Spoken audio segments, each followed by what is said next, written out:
Oh shit.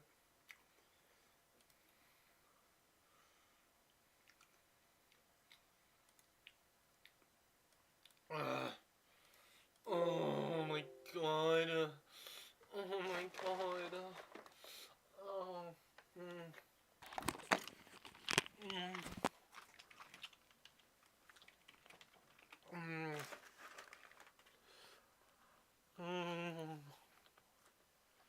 Did everyone eat 40 chicken nuggets and fries?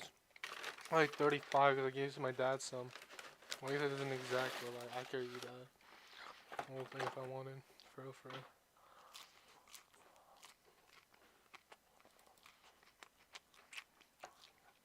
And these chicken nuggets taste like shit, for real.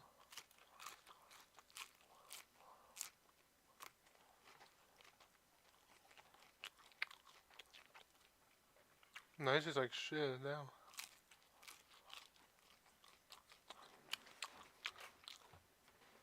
I mean, a bit better than it would be, for real.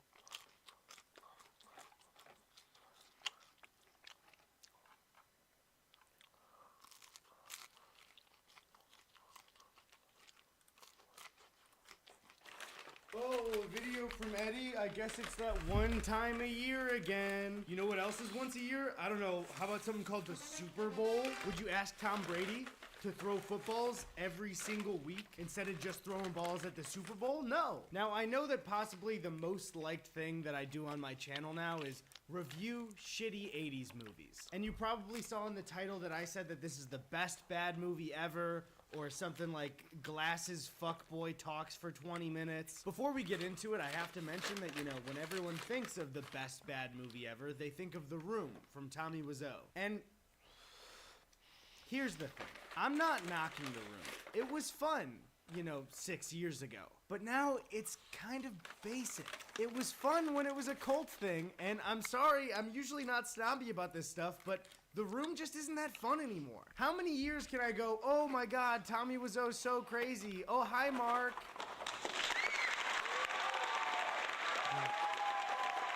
If I hear one more girl on...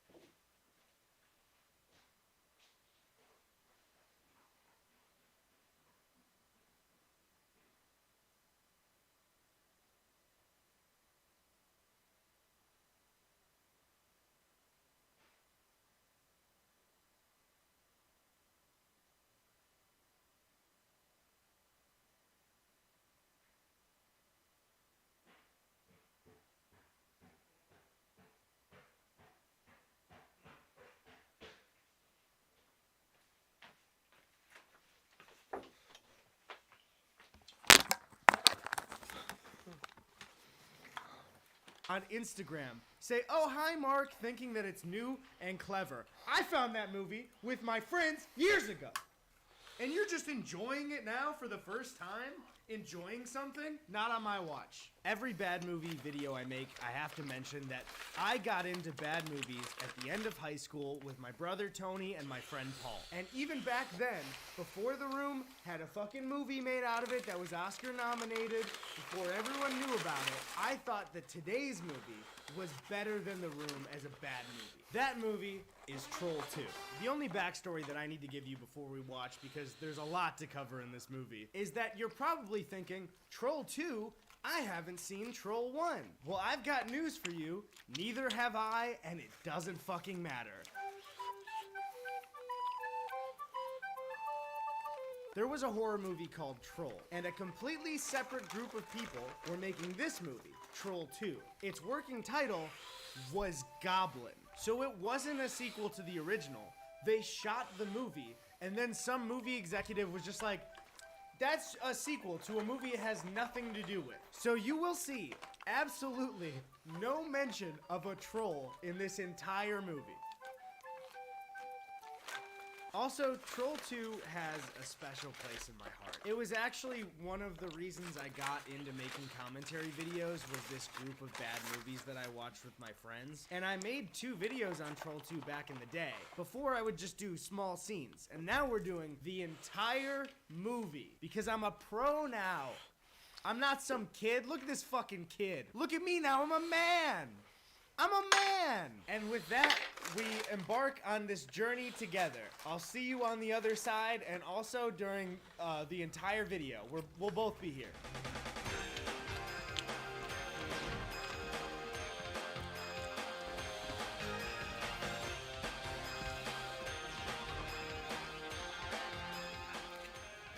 Like my good best friend, who's my best friend publicly, and he's said it before, he likes me more than his own kids, Philip DeFranco. Let's just jump into it. So let's get right into the first scene where our main character, Joshua, is being told a story by his grandpa Seth. Peter was a courageous boy, but that dawn, he could feel fear stick to his skin like dew on leaves. Then he began to hear strange noises coming from the depths of the forest. Who were they, Grandpa? This story sets up a lot, but it's really drawn out. So really, Peter is running in the woods from the goblins, and mid being chased by monsters, he trips and falls, and then sees this girl and is so horny that he just forgets that he's being chased by monsters. She was a lovely girl with huge eyes the color of the sea. She looked at him kindly, her expression full of love.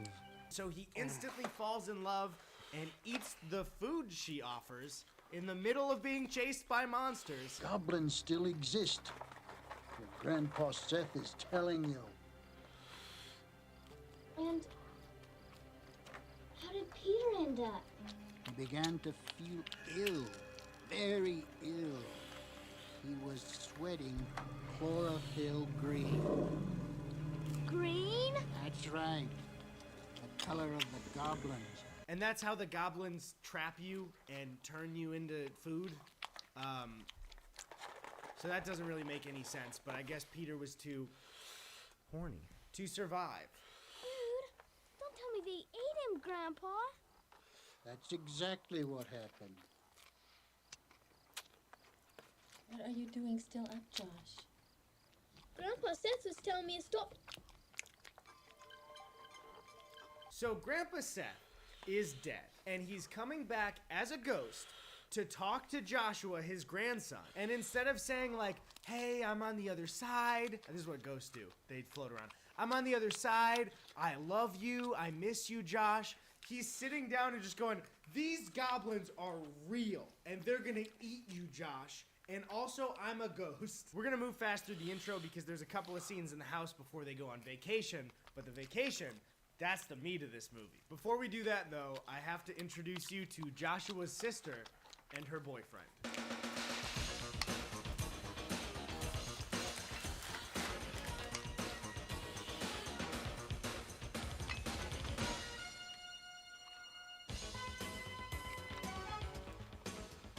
Fuck yeah, exercise, Tom Cruise, a hat, Johnny Depp. I feel like I know this girl.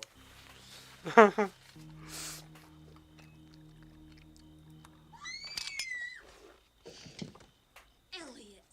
what kind of idiotic joke is this?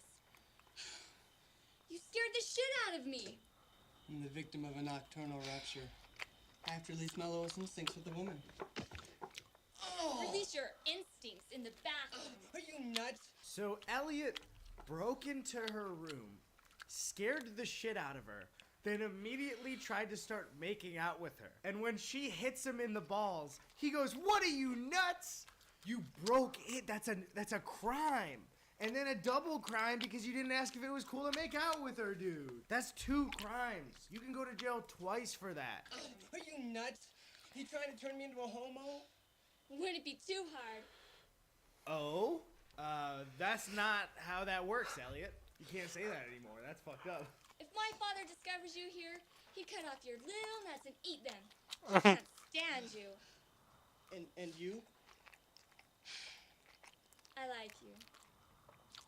But my family doesn't like you. Okay, so she hit him hard, but she just kissed him, and also their dad is gonna cut off his nuts and eat them. That's not like a normal weird dad threat. That's like you're a cannibal. They say you're good for nothing, and that you spend way too much time with your friends. Oh, but I swear I never see them. Elliot, how long is this gonna take? We're sick of waiting for you. Okay, so like don't bring your friend to your girlfriend's window, but spending time with the boys, that's a sacred thing. You can't take that away from Elliot. That's unfair. What's wrong with having friends?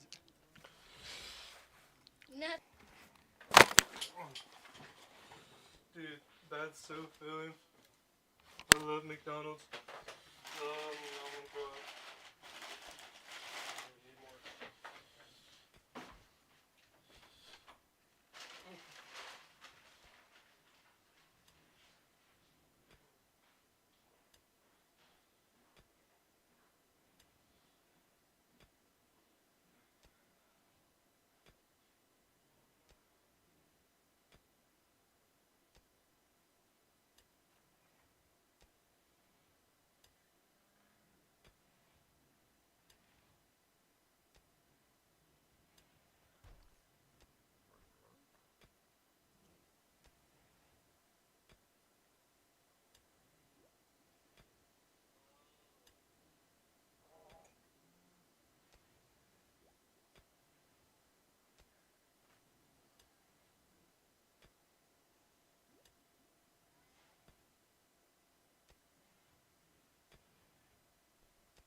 Nothing if you want to remain a virgin for life. True that your family's going on vacation? That's 2 crimes. You can go to jail twice for that. Are you nuts? You Today's trying to so turn me into a homo? Wouldn't it be too hard? Oh? That's not how that works, Elliot. You can't say that anymore. That's fucked up. If my father discovers you here, you cut off your little nuts and eat them. He can't stand you. And you? I like you. But my family doesn't like you. Okay, so she hit him hard, but she just kissed him, and also their dad is gonna cut off his nuts and eat them. That's not like a normal weird dad threat. That's like you're a cannibal. They say you're good for nothing, and that you spend way too much time with your friends. Oh, but I swear I never see them. Elliot, how long is this gonna take? We're sick of waiting for you. Okay, so like don't bring your friend to your girlfriend's window, but spending time with the boys, that's a sacred thing. You can't take that away from Elliot. That's unfair. What's wrong with having friends? Nothing if you want to remain a virgin for life. True that your family's going on vacation tomorrow? Yes? I'll come with you. Okay, I'll tell my father that you're coming with us tomorrow. Where are we going? Nilbog, a wonderful half-empty town. It's an exchange. A family from the country is coming to live here, and we're going to live in their house. And my boys? If you bring them with you, I never want to see you again. Okay, I'm going now, and I'll tell them. All right, let's clear that up. She's not having sex with him until he stops being friends with all of his friends. They're going to a town called Nilbog, and it's a farmer exchange program where farmers come to live in your house and you go live on their farm. If you can't bring your boys to a romantic vacation with your girlfriend, where can you bring them? Please, don't do this, Holly. We could have waited another 15 minutes. I'm sure he would have come. We left at 9:30, an hour and a half off schedule, and we never saw a sign of your bow. Holly is extremely upset because the family waited an hour and a half for Elliot to show up, and he didn't, and she's mad that they left without him. Meanwhile, fucking Josh is in the back having nightmares about being eaten by goblins in the car, and the entire family turns into goblins, and he wakes up. Oh, also, Joshua sees a man at the side of the road that he sees Uncle Seth, so he stops, and this happens. What are you doing here, Grandpa? What are all of you doing here? You have to make them go back. Why? You're getting yourselves into big trouble. What are you doing, Joshua?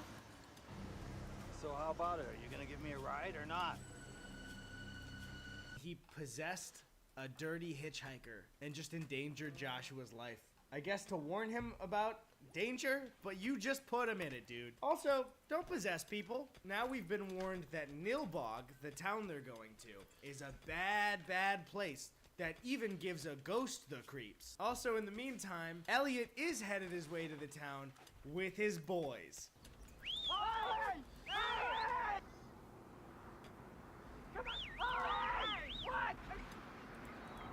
What a power move. Promise your girlfriend you're gonna have a romantic getaway and you still bring the boys. So the family arrives to the farmer exchange house, and the family that's moving out to go live at their house are creepy and weird. You're late.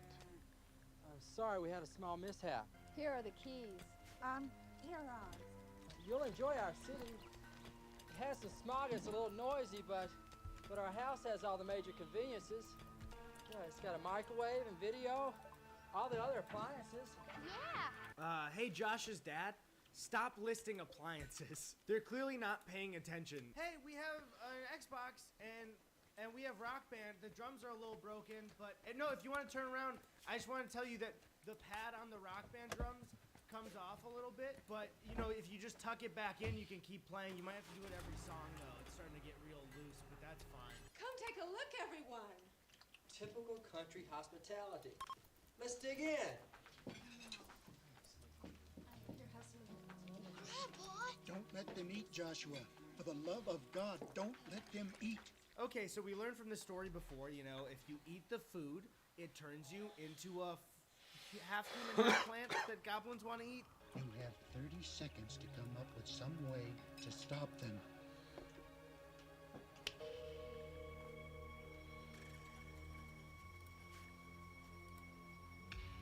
Okay, so we learned from the story before, you know, if you eat the food, it turns you into a half human, half plant that goblins want to eat. You have 30 seconds to come up with some way to stop them.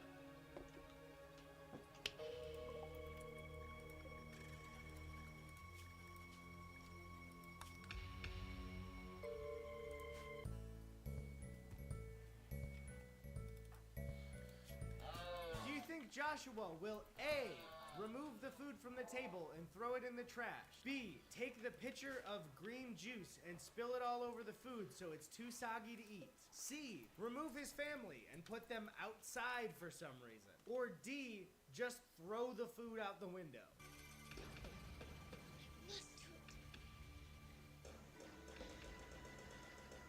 Put them outside. Hold up, be right back. I need to do something real quick.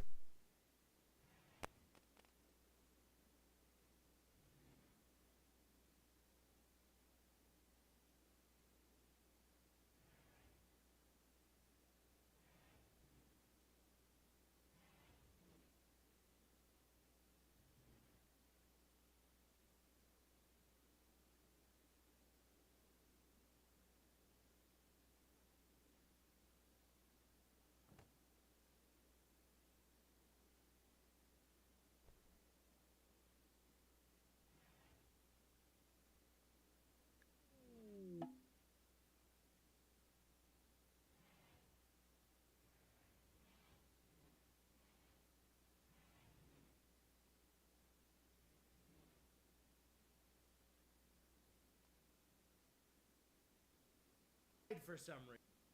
Do you think Joshua will A, remove the food from the table and throw it in the trash? B, take the pitcher of green juice and spill it all over the food so it's too soggy to eat? C, remove his family and put them outside for some reason? Or D, just throw the food out the window?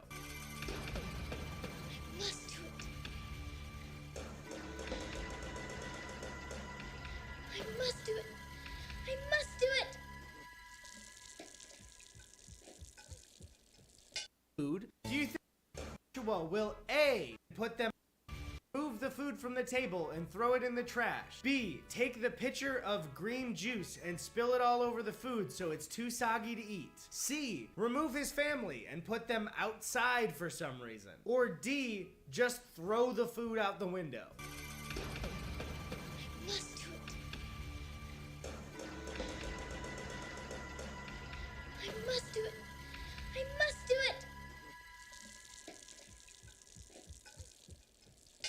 What? You did what? You what? So time was frozen, and Joshua had every option in the world, and he decided to stand up at the table, unzip his pants, and take his dick out and piss on the table in front of his entire family. That was the decision he made. That's what I would do, honestly. That's what I would totally do. The following scene is famous for people who like Troll 2. It's a classic. I have all of the words memorized. It's just one of those things. But rewatching it, there's a moment in this scene toward the end. Joshua says something that didn't age well. Do you see this writing? Do you know what it means? Hospitality. And you can't piss on hospitality. I won't allow it. What are you going to do to me, Daddy? It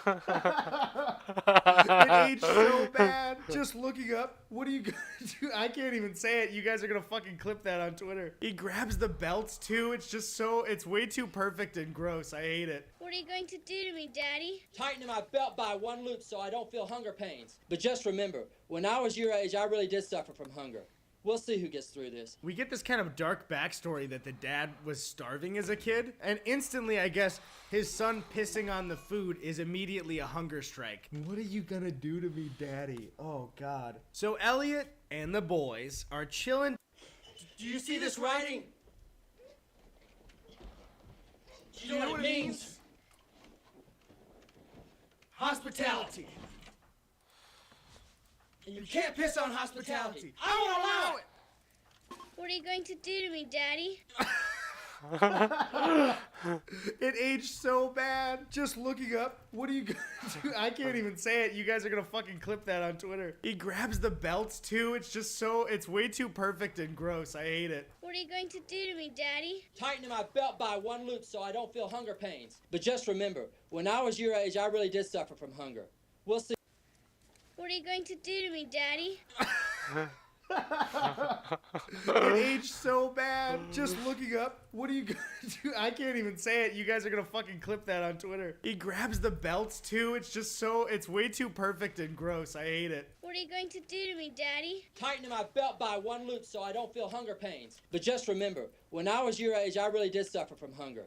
We'll see who gets through this. We get this kind of dark backstory that the dad was starving as a kid, and instantly, I guess, his son pissing on the food is immediately a hunger strike. What are you gonna do to me, Daddy? Oh, God. So Elliot and the boys are chilling, just drinking some Mountain Dews in the RV. You know when one of your boys wants to intrude on his girlfriend's family vacation, and you're just along for the ride. And, this horny dumbass goes and sees a girl running in the woods, and he decides, oh, she looks like she needs help, so I'm gonna sprint after her and tackle her. Who are you?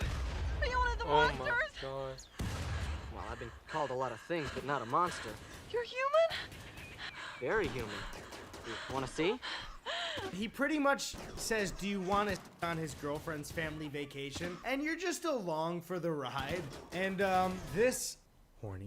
Dumbass goes and sees a girl running in the woods, and he decides, oh, she looks like she needs help, so I'm gonna sprint after her and tackle her. Who are you? Are you one of the monsters?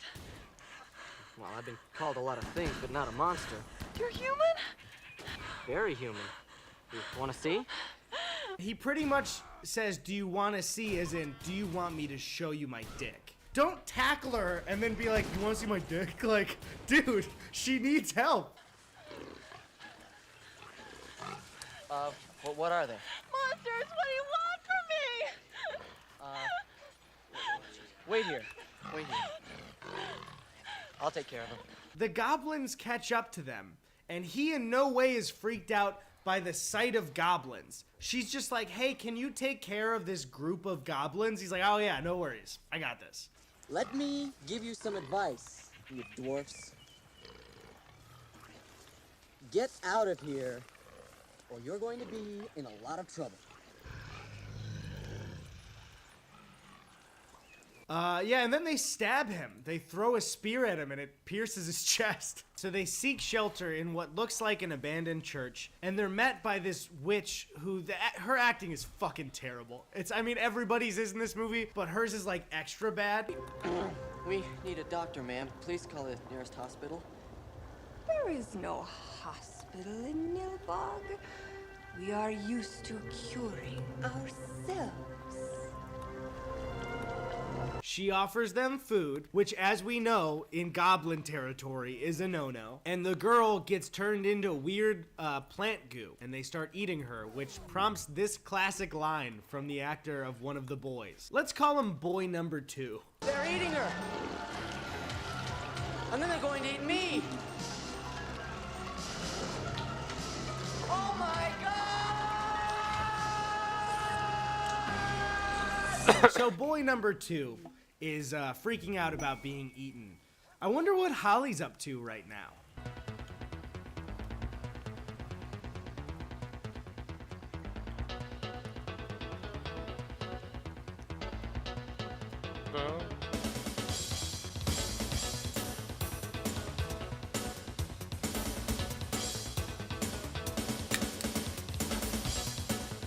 Oh my God. This is the best thing I've ever seen. Let's just keep watching. Dear Elliot Cooper, tomorrow morning will be your final judgment. Either me or your boys. Choose the boys, Elliot. Think about this one. Choose the boys. The beautiful Holly waits or your lovely little boys. Make a choice, Elliot.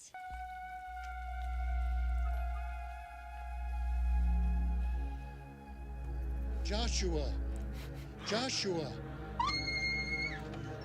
Grandpa Seth has a little misfire, you know. Sometimes you make mistakes as a ghost and you accidentally haunt your granddaughter instead of your grandson, and it's just your face instead of the rest of your body for the first time. We've all been ghosts. We all know what it's like. So the whole family goes and looks in the mirror, and her dad's like, nope, don't see any ghosts, so that didn't happen, and they leave. Joshua then goes back in, and Grandpa Seth again is like, you need to get everybody out of here, but it's really boring and dumb. So boy number 1, he's a hungry bitch. So he tries to walk into town and gets picked up by a cop who's secretly a goblin, and they have really boring conversation. Then he finally finds himself at the general store, and this shit happens.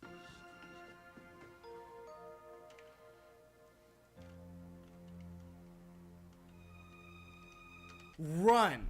Run now. First off, nobody's ever moved out of curtains slowly and had good intentions. But also, if they're smiling while they do that, run for your life, dude. Can I help you? Coffee. There's no coffee here in Nilbog. It's the devil's drink. Eggs. Bacon.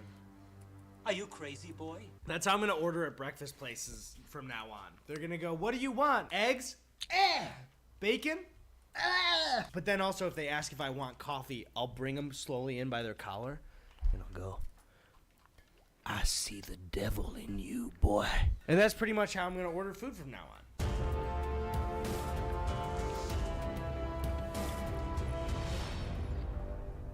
The man then offers him some milk to cool him down, I guess, because he's sweating gallons right now. Then the movie cuts to Joshua and his dad outside hanging out. And this is where Joshua makes an incredible discovery.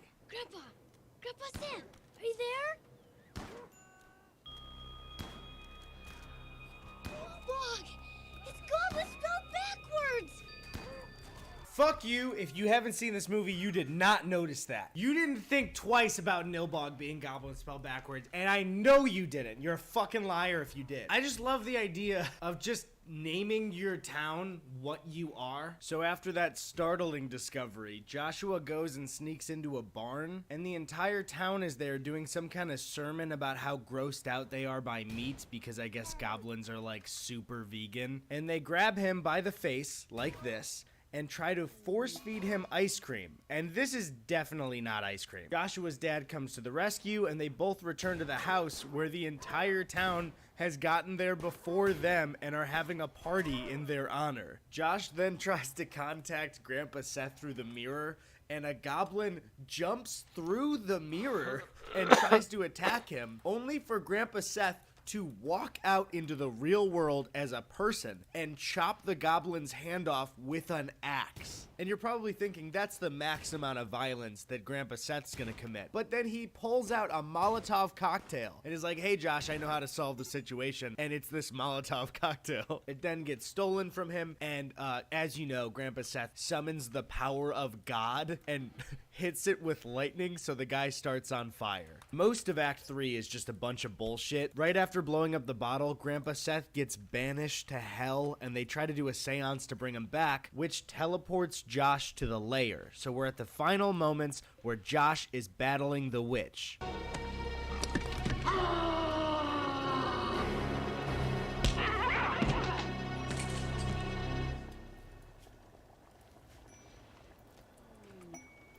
Here it is.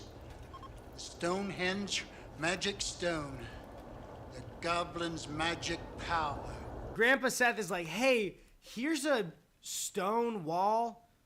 Touch the stone and concentrate, and you'll beat the goblins. That's it. That's really kind of what he says, and then he disappears and dies forever. So all the goblins stop attacking the family, because they're like, oh shit, Josh is touching a stone. So they're all zeroing in on Josh, trying to get him to eat this gross plate of goo. Josh pulls this food out of his pocket. A double-decker bologna sandwich! Don't do it!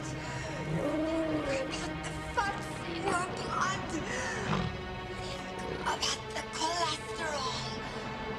Think about the toxins! So with bologna slices, a double-decker you'd think is like 2, or maybe there's, bread in between, but it's just like they opened up a pack of Oscar Mayer bologna, took the entire stack, put it in between 2 burger buns, and then we're like, here, actor that plays Josh, take a bite out of just all of the bologna. So to wrap things up, they get grossed out by the meat, and the entire family comes in to put their hands on the stone to beat the goblins, and they start exploding. It's really gory. I can't really show it on YouTube. So they did it. They beat the bad guys. Josh returns home, and you know how these stories always go. Josh sees green goo in his house and realizes that his mom is getting eaten by goblins. You know, like normal movies. Also, I can't show it. I have to blur it. But the rubber body they used for Josh's mom being eaten has, like, boobs with, like, nipples on it. And it's like, you guys, you didn't need to do that. You could have just made it green goo. You didn't have to show mom boobs. And that's Troll 2. Don't you see why this is better than The Room? We got goblins, not trolls. We got love and romance. We got lust. Skateboards. We have, no trolls. Let's get that right off the bat. There's no trolls. Ghosts? We have Grandpa Ghosts? What more could you ask? The Room is just a movie about a silly guy. This has got everything. I'm laughing. I'm crying. But that's just in between takes because I'm really sad. It has nothing to do with the movie. I'm gonna cut it out. The Room doesn't have shit on Troll 2. The Room is overplayed. It's overdone. And I suggest that Joshua, Elliot, Holly, and the boys take the crown. This video is sponsored by Skillshare. Say thank you to Skillshare. Say it. I'm gonna be real with you guys. Skillshare is actually a fucking awesome company. It's an online learning community with thousands, I think more than 25,000 classes on different topics ranging from like film and editing, photography, web design, business, entrepreneurship. There's like a ton of stuff. Graphic design. I'm remembering more as I'm listing it, that's how much. If you guys listen to our podcast, you know I have some views on the worth of college for certain majors, and an annual membership for Skillshare is less than $10 a month, and there's classes from experts that are actually teaching you the thing that you'd probably learn in a college course anyway. I get DMs all the time asking like, oh, I want to make YouTube videos. How do I start out in editing? How did you learn? I learned poorly by myself, and it took years, and I'm still learning stuff because I never took any class. My first videos had some of the worst editing that I've ever done because I just didn't know what I was doing. So if you don't want to be an idiot like me and actually learn how to edit and do it correctly, I highly recommend Learn the Ins and Outs of Premiere Pro by Phil Ebener. A lot of times I think when beginning editors think that they want to learn editing, they want to learn this one really cool tool. But before you do any of that, you need to know the basics of a program. Probably This my is backpack. perfect for it. Now, Skillshare does have a month free trial, but if you click my link, it's a 2-month free trial. That's 2 months free with all of these classes and things to learn. Please click my link. It'll support me, it'll support Skillshare. I'll be able to work with them in the future. It's really necessary that you click that link. Anyways, thank you Skillshare, and thank you guys for watching my video. Bye. Thank you, Carrie L, Justin, DWL, Sammy, Derek, Laura, Sarah, Kelly, Colleen, Sloan, Bernard, Rosalie, Mel, Olivia, Damian, Nick, Gabrielle, Matthew, The Hanging Judge.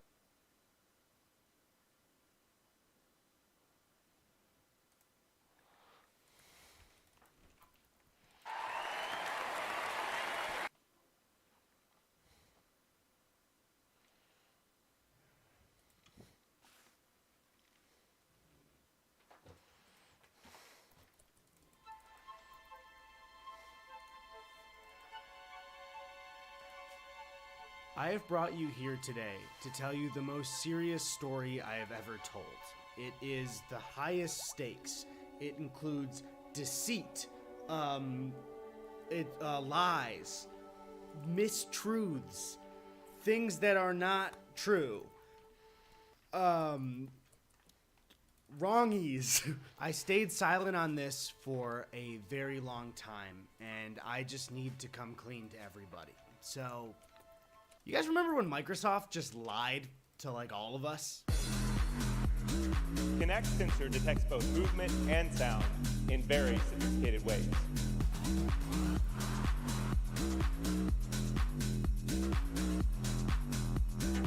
It can recognize us, he can recognize our faces, he can recognize our voices, he can recognize emotions in us.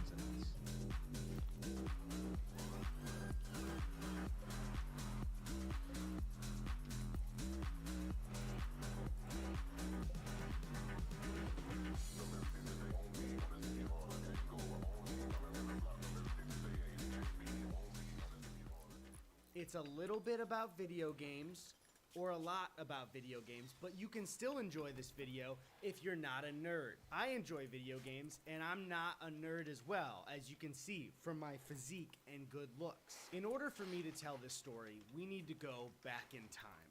So I have invented a time machine. When I crack this non-alcoholic seltzer, the wink means it's alcoholic, we will go back to the year of 2009. Here we go. Whoa! Oh, fuck, you got everywhere. Whoa! Jason Derulo pre-Cats? 2012 Obama? 2010 Obama? Whoa, is that Kesha and the Black Eyed Peas? And Lil Wayne? And I'm just remembering musicians right now? And here we are, the year of 2009. In June of 2009, I was 12. Going on 13. You know, my prime. And I was more into video games than ever. I had just gotten into watching E3. E3 is a convention where, up until recently, every summer, Sony, Microsoft, Nintendo, and all the game companies would come to one stage and show everything they had for the upcoming years. And E3 of 2009 blew my fucking mind like no other year. I was sitting in my Midwestern basement with my friends and my brother Tony, shout out to Tony, love ya, and Microsoft thing they had for the upcoming years. And E3 of 2009 blew my fucking mind like no other year. I was sitting in my Midwestern basement with my friends and my brother Tony, shout out to Tony, love ya, and Microsoft introduced something called the Xbox Project Natal. Before we discuss Project Natal and why I was betrayed and I have trust issues because of this one summer, I need to give you a quick backstory of Xbox up until this point. So here we go. The year is 2001 and Bill Gates meets Master Chief for the first time. He's like, yo! So the original Xbox comes out, and it's fine, you know, it's got Halo and Halo 2, and Xbox Live, if you got broadband internet, which is pretty cool, I guess. It had a little competitor called the fucking PlayStation 2? I don't know, the best-selling console of all time. Sorry, sweetie. Goodbye, sweetie, sorry. So the next generation comes along, and Xbox 360 decides to come out a year before the PS3. It's $300 and $400 for the two models. PlayStation, thinking they're on top of the world from the PS2, decides to introduce a $500 and $600 console in 2006. Adjusted for inflation now, that is $767. Yes, it had a Blu-ray player. Yes, it had better graphics than the 360. But you can't ask your mom to buy you a $767 console. She's gonna say no, unless your parents would get that for you and then you were fucking spoiled. Fuck you. Xbox swoops in on this opportunity, destroys the PlayStation in sales, hits you with Halo 3, Gears of War 2, a bunch of other games. They're on top of the world and they can't lose. But wait. PlayStation is starting to put out good games, and they're marketing their console as a lower price than it was? But I thought Bill Gates won. I thought Bill... Hey, yes, it had better graphics than the 360, but you can't ask your mom to buy you a $767 console. She's gonna say no, unless your parents would get that for you, and then you were fucking spoiled. Fuck you. Xbox swoops in on this opportunity, destroys the PlayStation in sales, hits you with Halo 3, Gears of War 2, a bunch of other games. They're on top of the world and they can't lose. But wait, PlayStation is starting to put out good games, and they're marketing their console as a lower price than it was? But I thought Bill Gates won. I thought Bill Gates was the winner. Now during this time, everyone's losing their fucking mind playing Wii bowling with their family. But they're starting to want better and better motion controls. And good thing, because Xbox is working on something. But here's the thing. It fucking sucks. And rumors are circulating that PlayStation has motion controls, and they're really good. So E3 2009 is nearing closer and closer, and everybody is waiting to see whose motion controls are better. Xbox is already losing ground to PS3. Bill Gates is just yelling in his office with the doors closed, just screaming, ah! Ah! They can't afford to look lesser than PS3 right now. And now you're all caught up. So Xbox comes to E3 2009, and motion controls are blowing the fuck up, like I said. So my dumbass 12-year-old self, and my dumbass 12-year-old brother, and my dumbass 12... How did he die? Oh. Well, he can't die. He can't die right now. He's not allowed to die.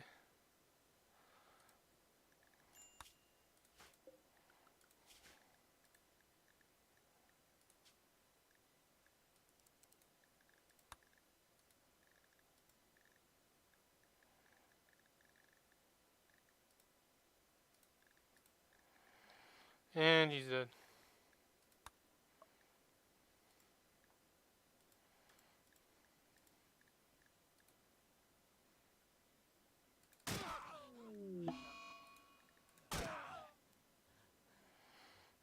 So it's like cheating. Okay. Fine, we'll start over. Your old friends are all huddled around the TV as Xbox unveils Project Natal. It's the controller of the future.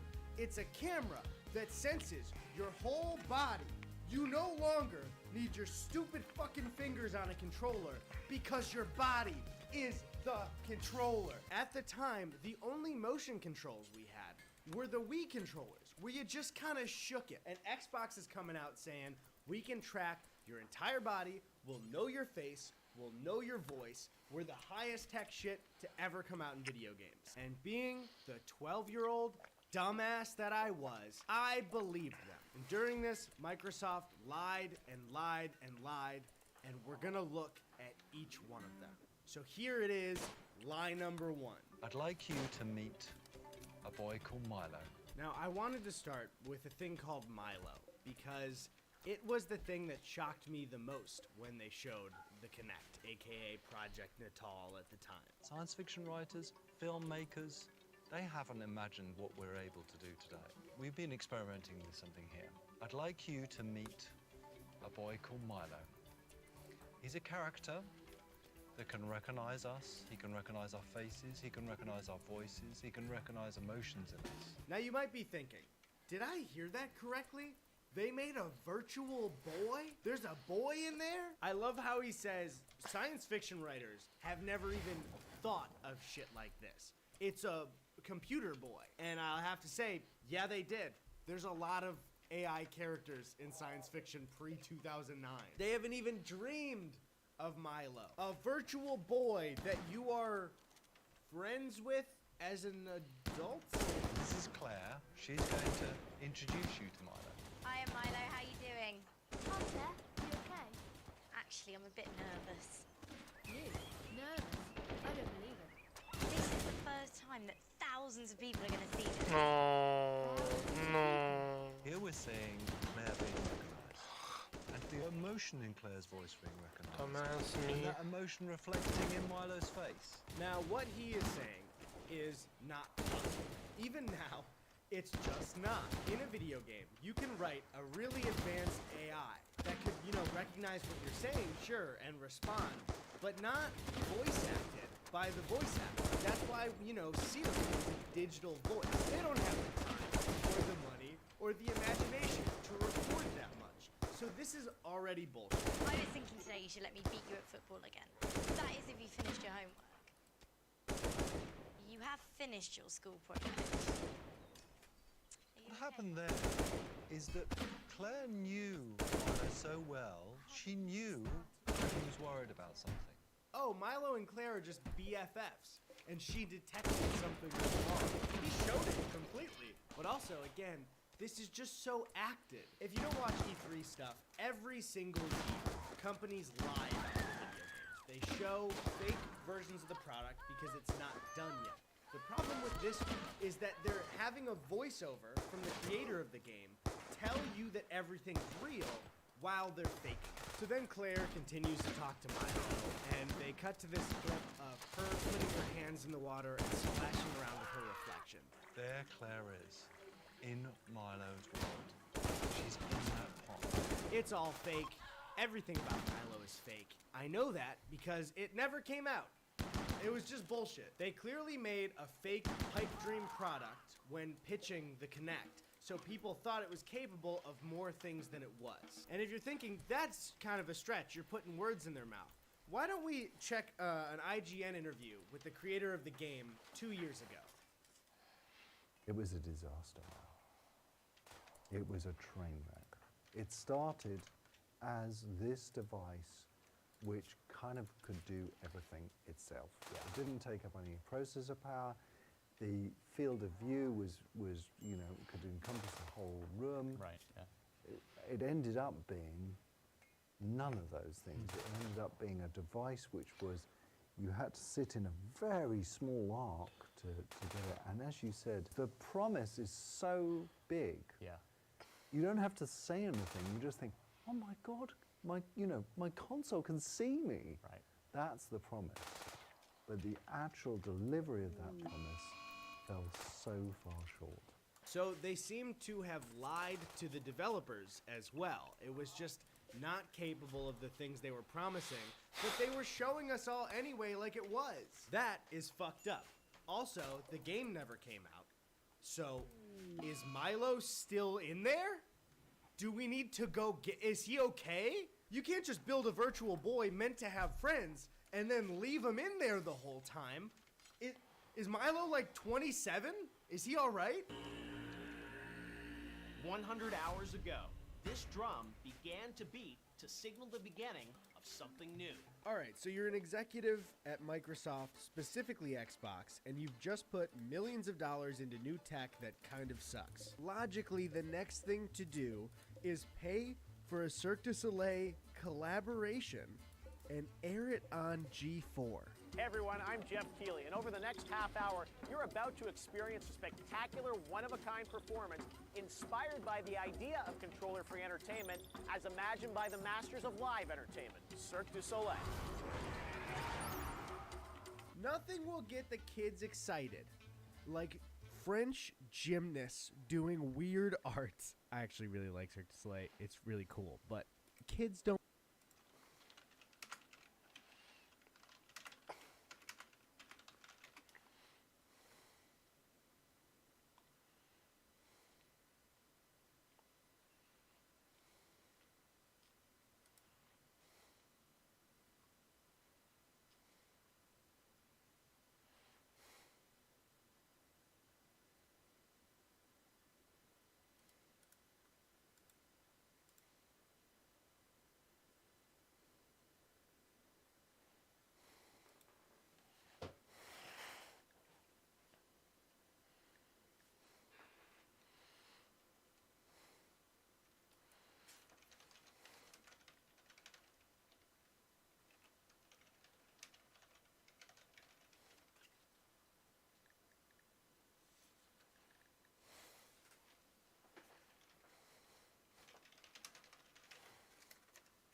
What do you mean precept?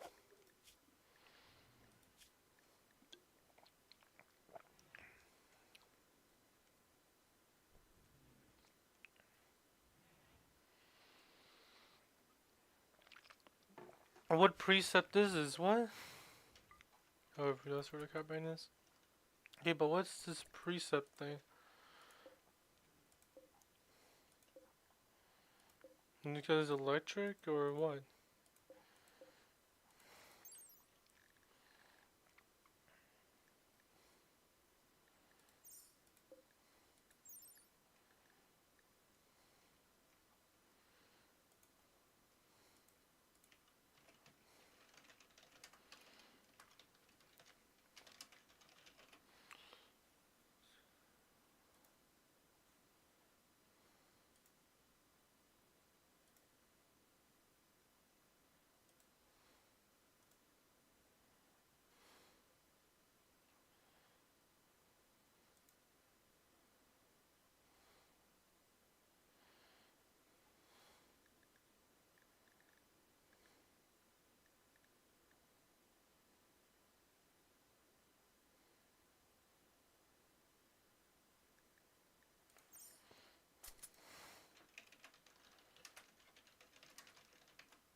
These are so weird for a film.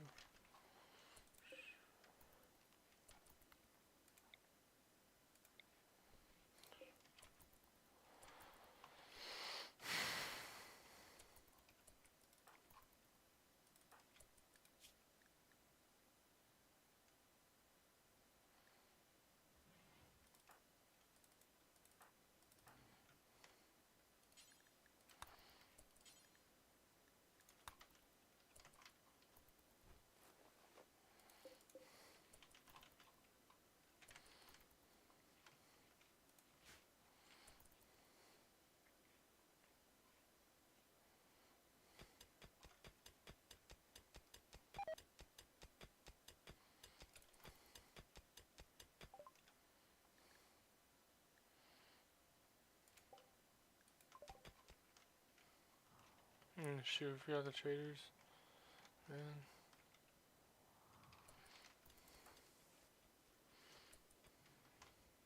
Whoops. Oh shit, whoopsie daisy. Don't really care about it. Okay, maybe the kids don't want French gymnasts. Well, we could hire the cast of iCarly, except for, you know, iCarly because we can't afford it. Hey guys, so I'm here with Noah Monk. What's up? Nathan Kress. Yo. And Ariana Grande. Hey. From iCarly and Victorious. Okay, that seems to work. What do kids like other than iCarly? Billy Crystal. I like to play these games, and but now to play without a control and look down and figure out what button do I press when. Wait, kids don't like Billy Crystal if it's not Mike Wazowski. They don't know who he is.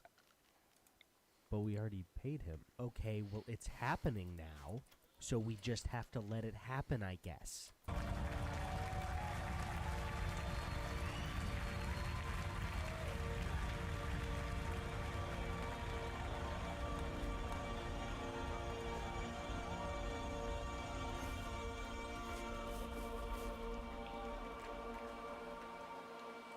How much did this cost? We've been talking about this for a year now, and the time for talk is over. Let me introduce you to 6 Kinect launch games the world's going to be playing this holiday. These are all experiences that can only be played without a controller and are only available on the Xbox 360. Skittles, where are you? There you are. One of the games that they were trying to pitch at the time was called Kinectimals. It was also a virtual friend, but this one was a pet. You could have a pet tiger or other ones. I don't remember. So here's the trailer that they pre-filmed for Kinectimals.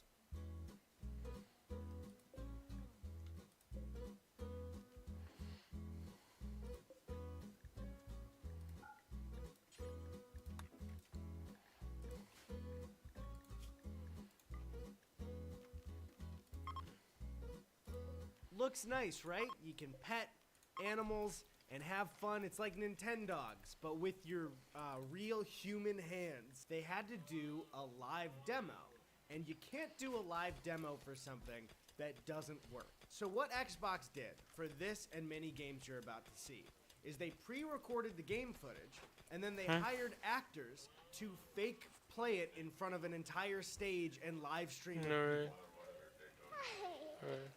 Okay, get down now. Skittles, be careful. Good Skittles. Yes, you are. You want it on your back? Yeah, you like that. Yes, you do. Yes, you do. Shh, don't tell my hiding.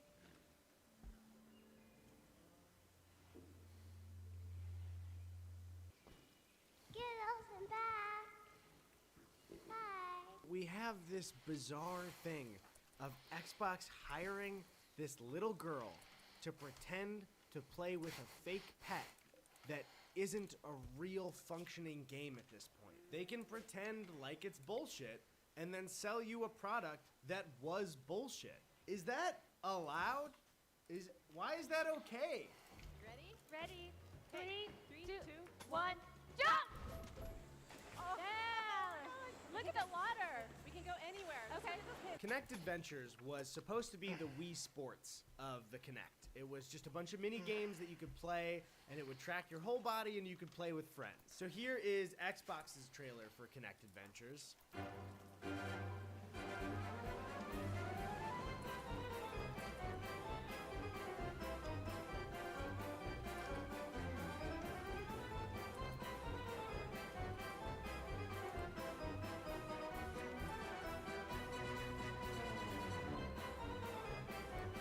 So after seeing that gameplay, I want to introduce you to one of my favorite videos.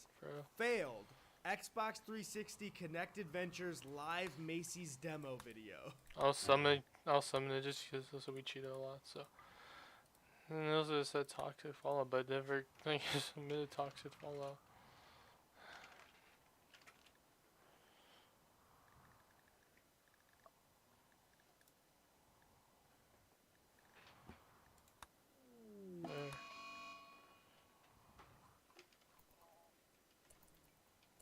No one's doing a toxic fallout.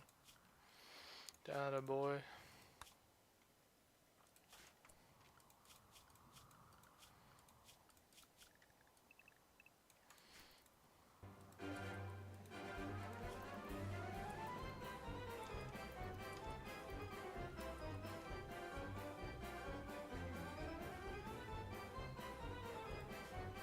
So obviously, it didn't work. And I think that's enough of showing you that the tech never worked. But I believed all of it. I believed every single thing they said. At one point, they showed a trailer where there was a kid who was riding a skateboard, and he went home, and he picked up and he scanned his skateboard, and then it was in the game. That game not only doesn't exist, but my idiot self didn't notice that his fingers weren't even in the scan. And my brother is also a dumbass, and so are my friends.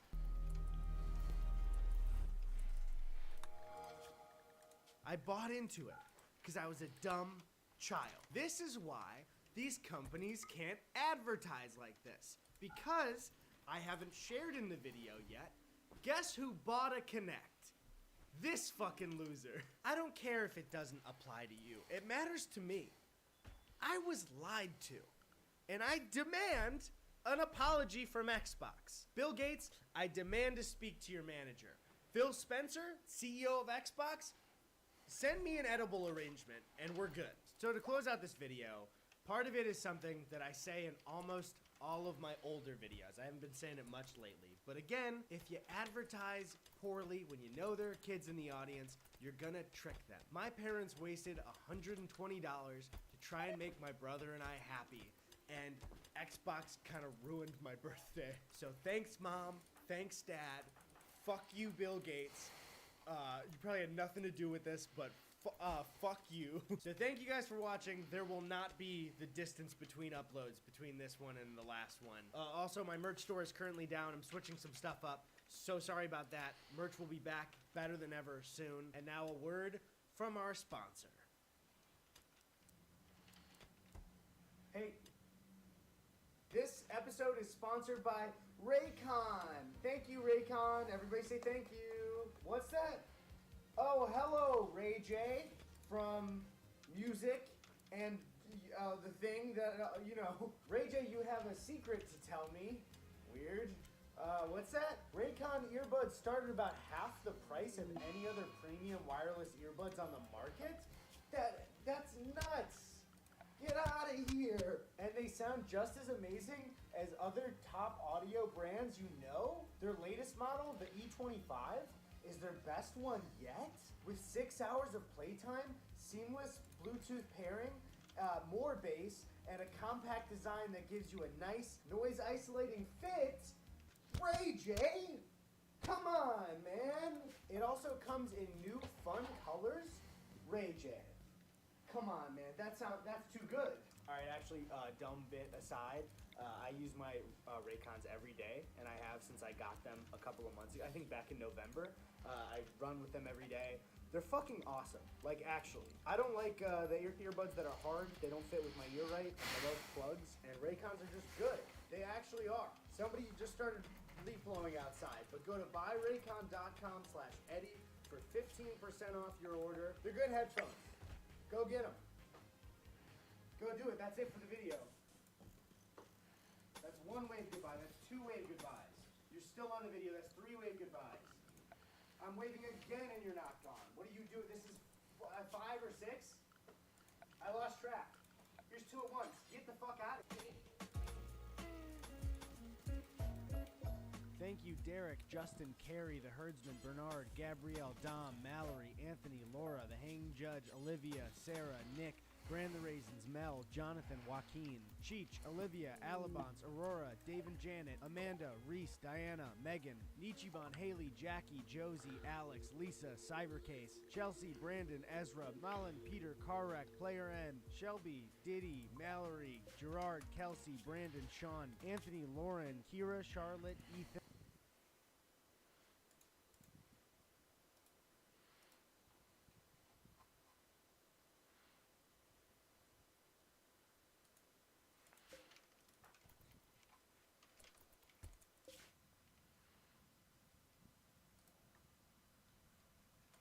Love about the program is for some reason they encourage kids to make their own anti-drug PSAs. Let's look at one from the mid-2000s about skaters.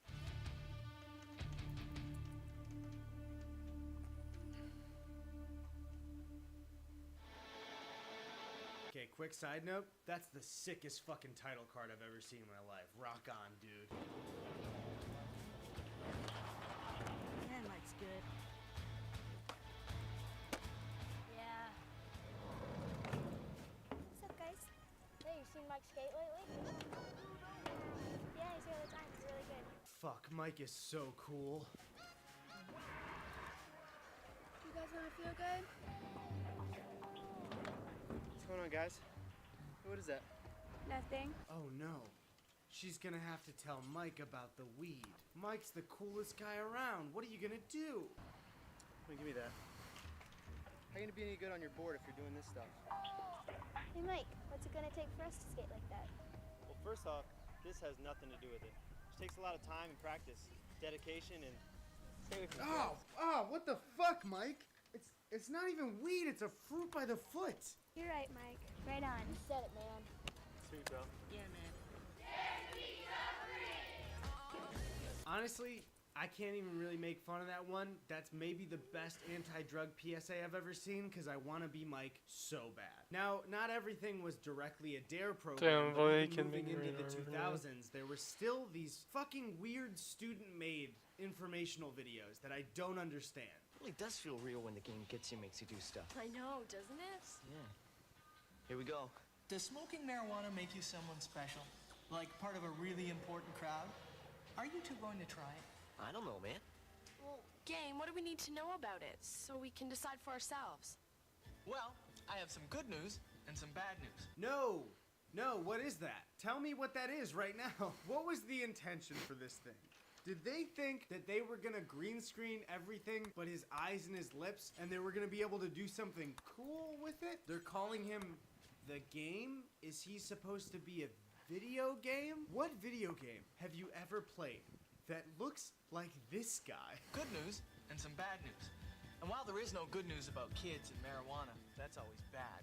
Kids smoking marijuana hit a record low. There's some good news about kids and marijuana. I just wanted to prove you wrong, you fucking green screen monster. After we see this creature talk about the dangers, the health dangers of marijuana, they show a scene of these kids after smoking and that their conversation is absolute nonsense. I think I'll paint my room blue. Blue in summer. Yeah, I can. Well, I don't know if she'll help. I think she doesn't like it. Blue? Well, my parents said it was all right with them. Strange, isn't it? It's so hard to understand what they're talking about. It's really pretty weird. And they both think they're making perfect sense. Yeah, it's almost like they're not high and they're just pretending to say nonsense shit because that's what you wrote. Some people actually go to class with this stuff in their brains and then try to learn things. Is that fucking B-roll of a mountain? Who did the effects for this? Why would he be a mountain? I can't get in the mind of the person who made this, and I want to. It almost seems like the person who made this was high. And finally, to wrap up the bad news about marijuana, there is mounting evidence to show that it can decrease the production of sexual hormones. And you should know that the younger you are, the more marijuana can harm you. And right before I go, because you probably didn't pay attention to the rest of this, you can't fuck if you smoke weed. Also, what is the design happening on him? This whole thing is fucking insane. So I should say now that there were studies done on DARE that are pretty famous now that proved that the original programs for DARE did not work at all. There's actually one study that suggests that kids who were in DARE were more likely to do drugs. So no matter what your opinion on drugs are, we know that these programs did not work. I think a surefire way to get kids to not abuse drugs is to make sure the bowling alley has a fucking laser tag place. If you're gonna tell a 6th grader, there's gonna be laser tag. I love laser tag. I don't like bowling. In the early 90s, when studies started to come out about DARE not working, the director of DARE was shocked by it. And I get why, because it was a new program and you'd think, oh, all this information and all this stuff is definitely gonna make sure kids don't do drugs. But that wasn't the case, and whether you like it or not, what we're kind of finding out is that it's very hard to tell people not to do drugs. Honestly, not being an expert in any of this, I would think that the #1 way to get kids to stop would be to have their local cop come to their school and directly tell them, hey, I'm the guy that has to arrest you if you do drugs. So please don't make me arrest you. But that doesn't work. Those kids go directly into high school in that neighborhood and still smoke weed and do drugs. But watching more of the videos, you can kind of get an idea for why it didn't work. Look at this. Marijuana can mess you up. Right. We've been getting high for what? 15 years? Nothing's ever happened. Did I get into all the drugs and start mugging people? Okay, kind of an odd approach that I'm not used to seeing in drug PSAs. They're saying that these two guys have been smoking weed for 15 years and they're just fine. This does not match up at all with the times. I don't understand. Didn't do anything. In fact, I'd say I'm exactly the same as when I smoked my first joint. Eddie, did you even look for a job today? No, Ma. Marijuana can make nothing happen to you, too. Okay, so that's a really bizarre take that I've actually never seen before. One, his name's Eddie, which doesn't really make sense because I'm kind of the only one. I understand what they're trying to do.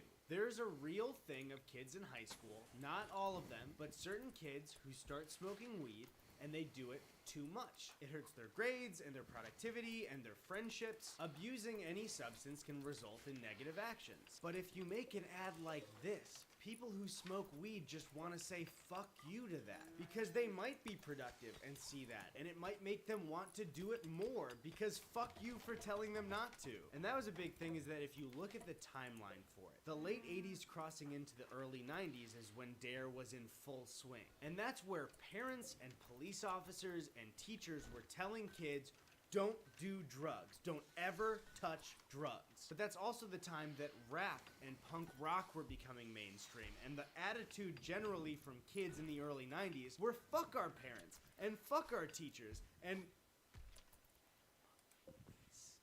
as said in the popular song. So directly telling kids that they couldn't do something in a time where culturally that generation wanted to do the thing you're telling them not to do. I get how it wouldn't work that well, but maybe DARE would have worked if they gave me more than one slice of fucking pizza at the all-nighter. That's all. Maybe nobody would do drugs if you gave more pizza to the kids. You promised unlimited pizza. That's like not even possible.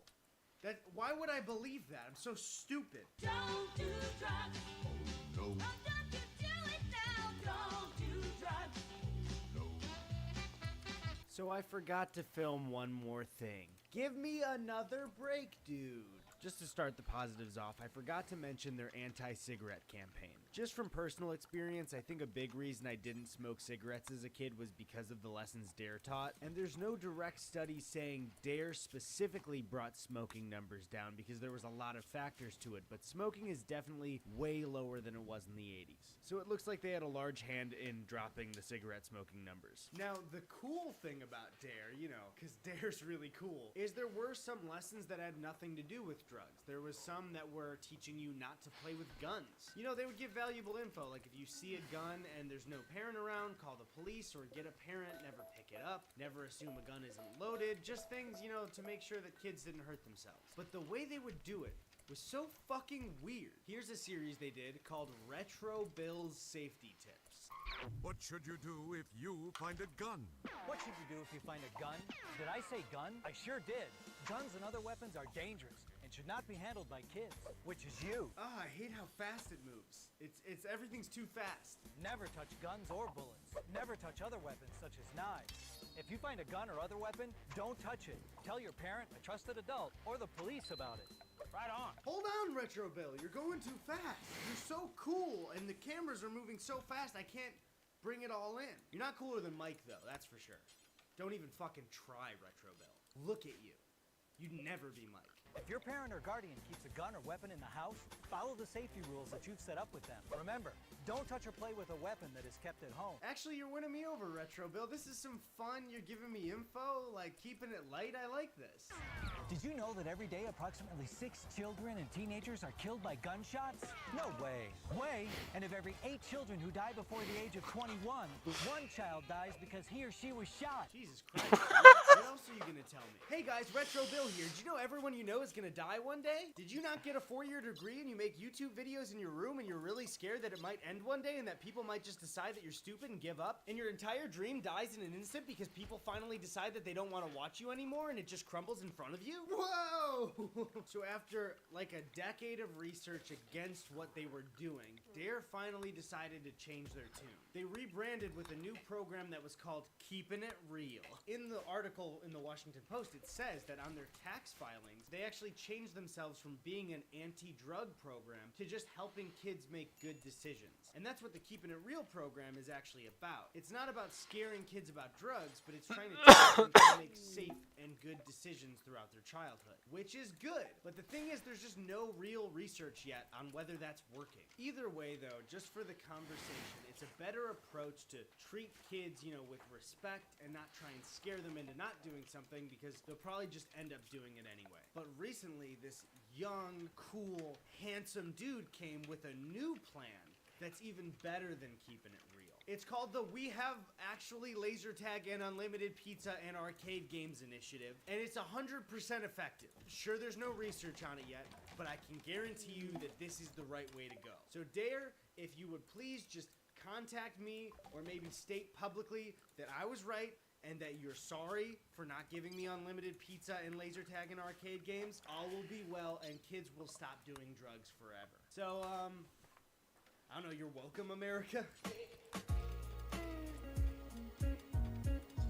Thank you to Justin, Madison, Derek, Duncan, Aaron, Business Vulture, Kelly, Colleen, Bernard, Sophia, Leah, Anthony, Carol Ann, Damien, Gabrielle, Dom, Belle, Kenzie, Mallory, Amiko, Jackie, Lindsay, Aurora, Diana, Cold Brewskis, Alex, Lisa, Megan, Kiara, Zoe, Miranda, Reese, Amanda, Nichiban, Haley, Kara, Kat, Brian, Jasmine, Josie, Slashmaster, Walla, Reese, Dave and Janet, and Cody. Thank you guys so much.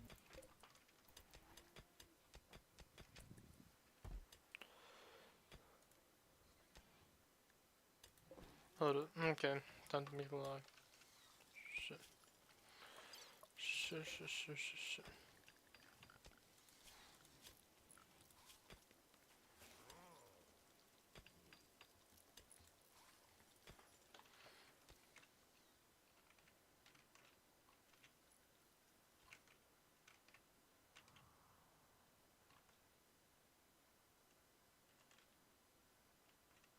They did?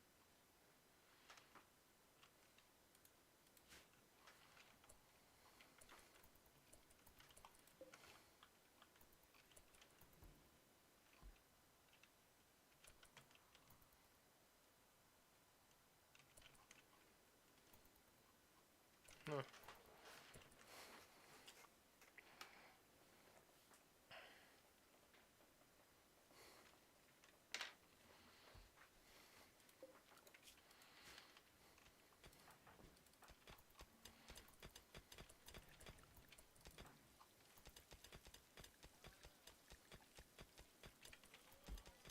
What's he doing? Oh, no, I don't need to do that. Dude, focus on research. Yeah. You're gonna be a research guy for real.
Since it's a good time, I'm gonna like increase the thing just because.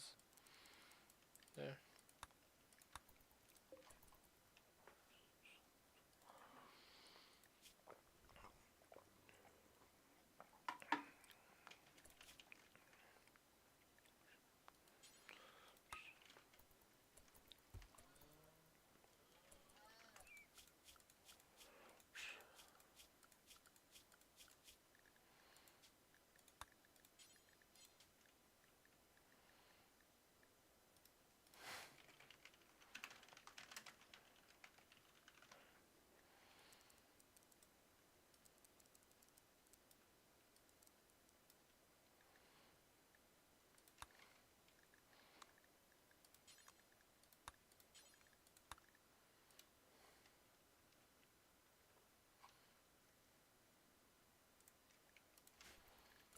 I want you to close your eyes, and I want you to go back to June of 2020. We're all depressed. My girlfriend says we've watched through Succession twice. We've watched through, I think,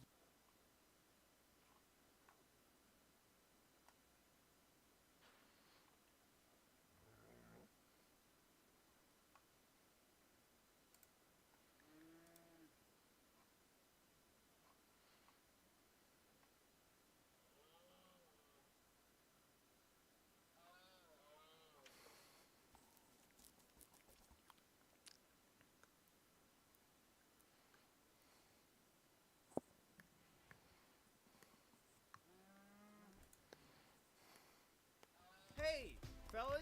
Hey, That's ladies. Johnson.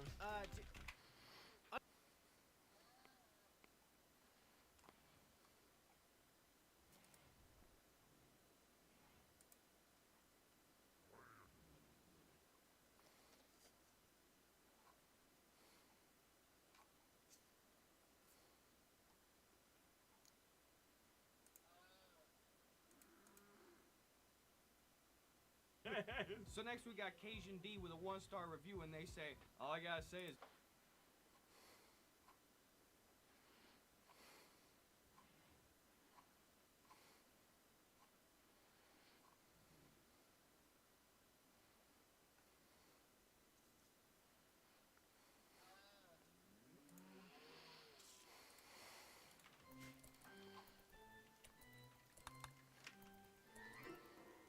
Hey. Oh. Back at the desk already. What the? Who would have known? I'm ready to serve up some content. Yum. Mamma mia. That's a good piece of content. Again, we are saving on tape and just going with the clip. Hey gang, we're back here at the desk today to talk about something really important. Coincidentally, this is the desk where I film the Gus and Eddie podcast these days since I'm quarantined. New episodes every Monday and bonus episodes dropping soon. Please subscribe. Guys, it's no secret. The world's on fire right now. There's a bunch of bad people. There's a bunch of dumb people. There's a bunch of good people, though, too. So thanks for being one of the good ones and sticking around. Today, I want to talk about somebody that you might have seen in the news recently or in on TV saying you can pray the corona away, trying to heal folks through the television set. We know that that's ridiculous. But there's just a lot of people in our population right now that sadly don't know that that's ridiculous.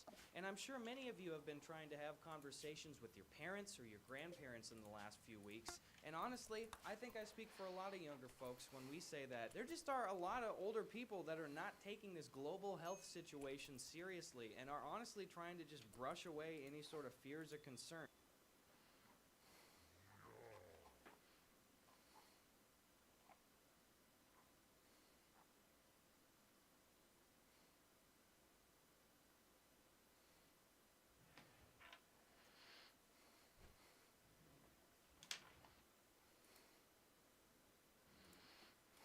Boom! Baby!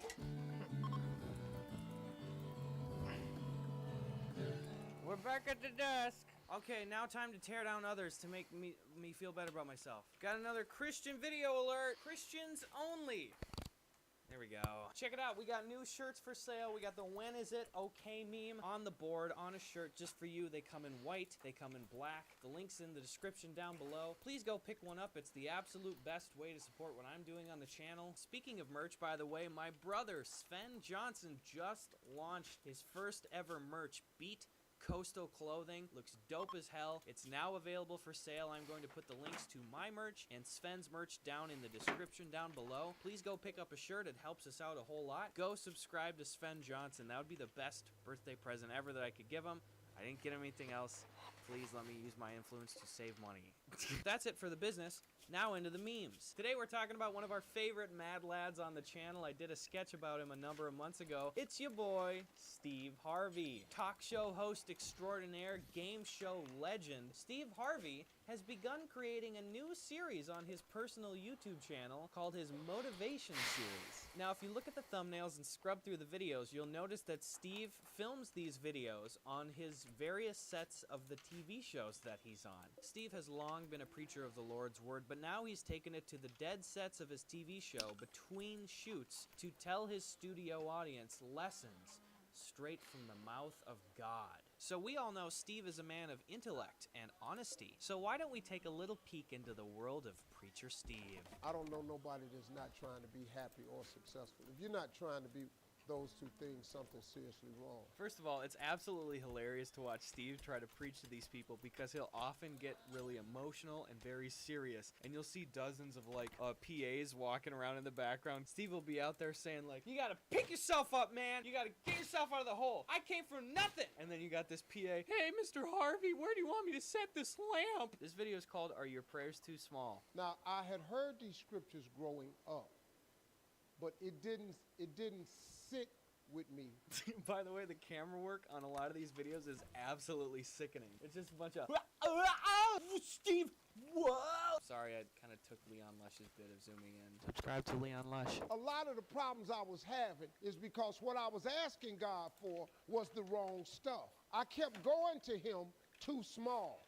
I was praying for stuff that really didn't need that much of a prayer. Oh, that's why you were homeless, Steve. You weren't praying so good. Hey, if any homeless people are out there watching this YouTube video on a public access library computer, don't worry, you guys. You're just praying wrong. Just ask Jesus for money and cars. You'll be fine, you guys. I'm happy you can do that for you. Steve Harvey, smash the subscribe button. Eddie, we gotta be praying more. We've been praying to Steve. We gotta go higher. I'm talking Oprah at best, at least. Okay, you want me to pray to Oprah right now? Yes. Like, for what? Car. Car? Not a car, just car. Back to you, Steve. Lord, help me make my rent. Well, don't he always? Don't you always get your rent?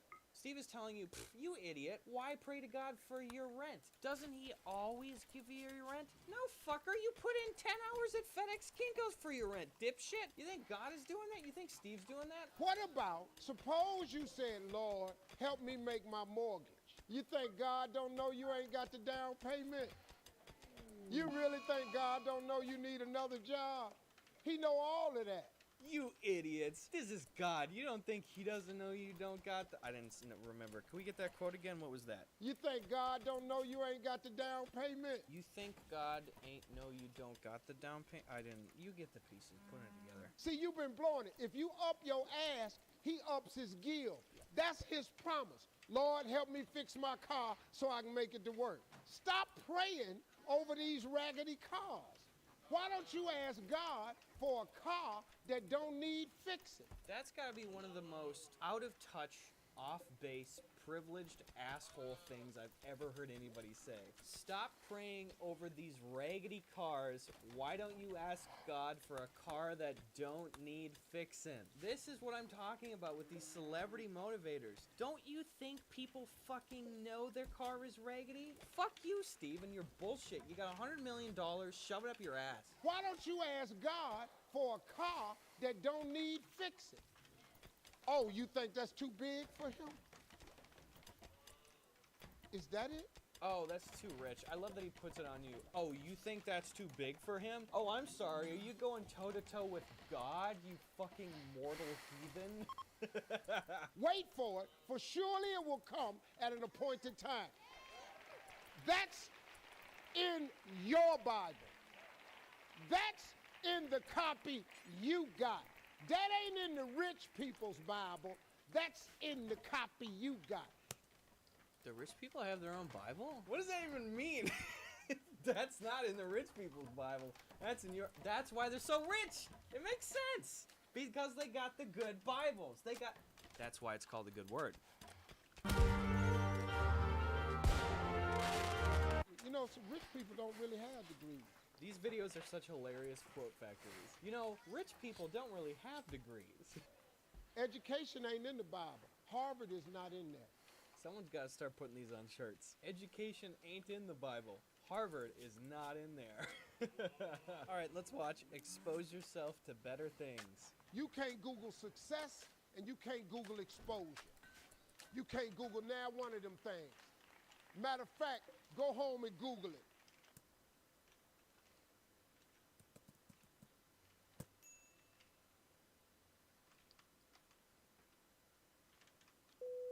It take a long time to make a lot of money.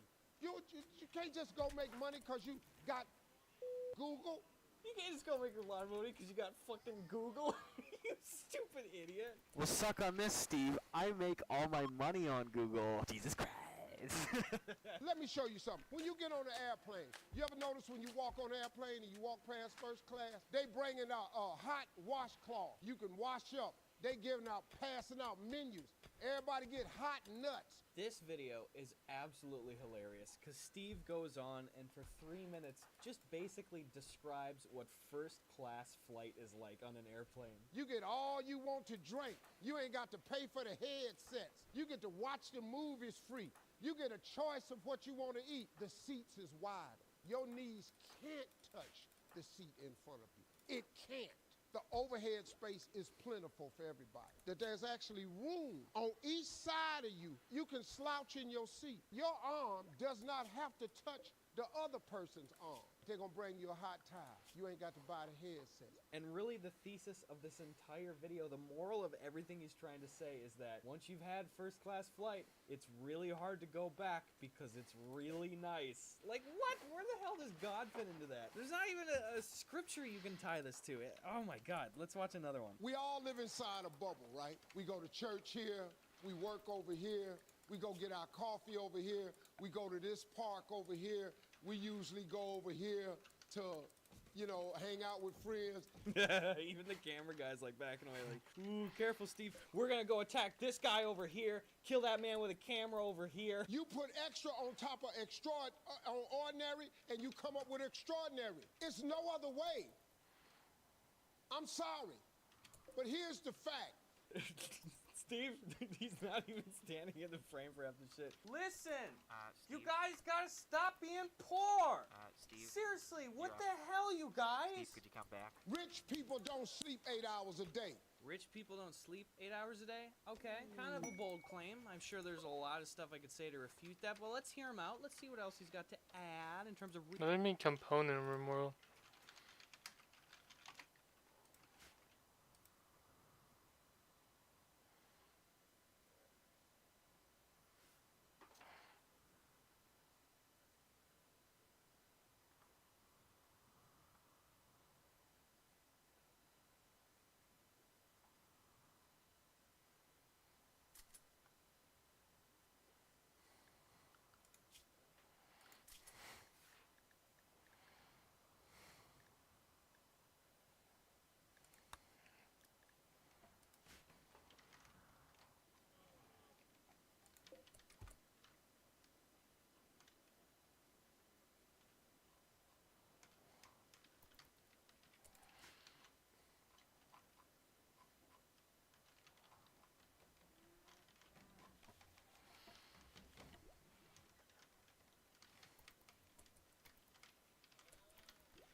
The long range mineral scanner.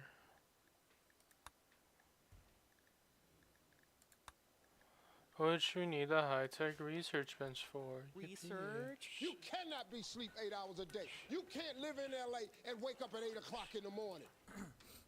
Steve, today I got out of bed at 11:27 in the morning, and I ate a piece of pizza that was sitting on the floor overnight, and now I'm making a little YouTube YouTube video, and then I'm gonna go ride scooters with the boys for the rest of the day.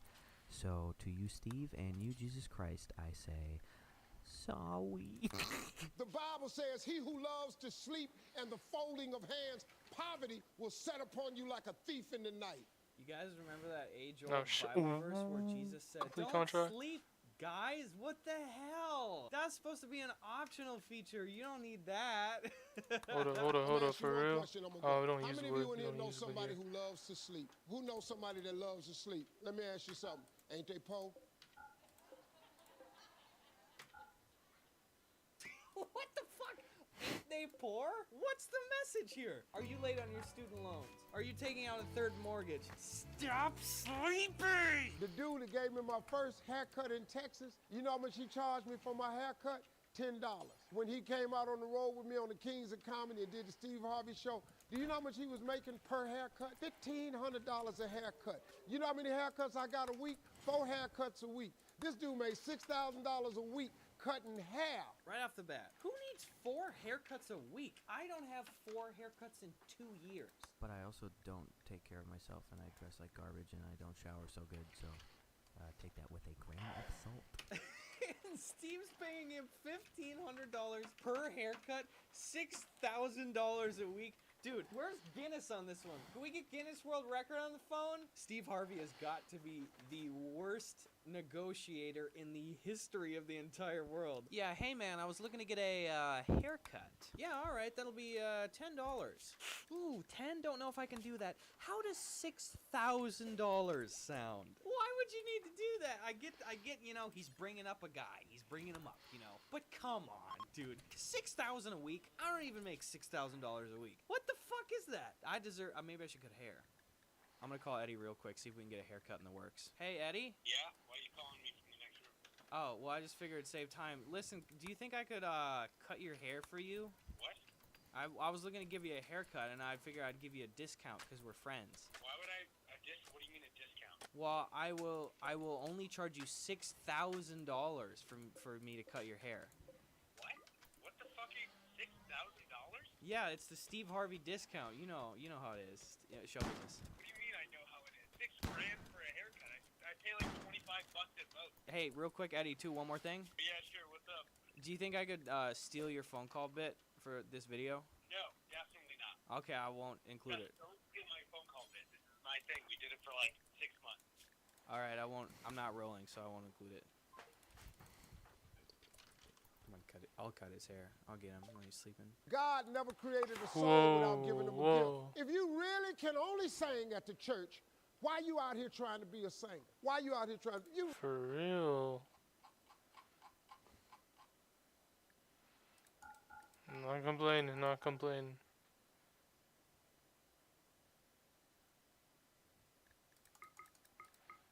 I didn't know it was a weapons dealer. Hold up. Then we can trust our good friend right here.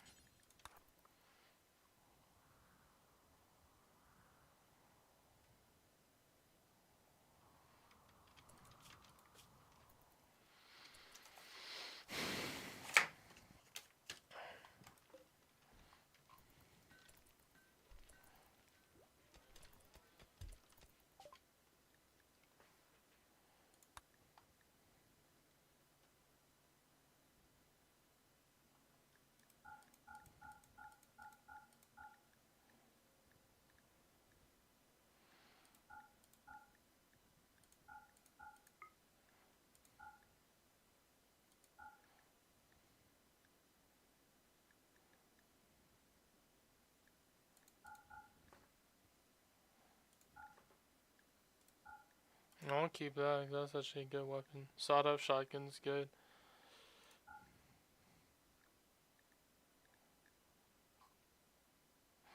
Take it, man, for real. I don't want that shit, man.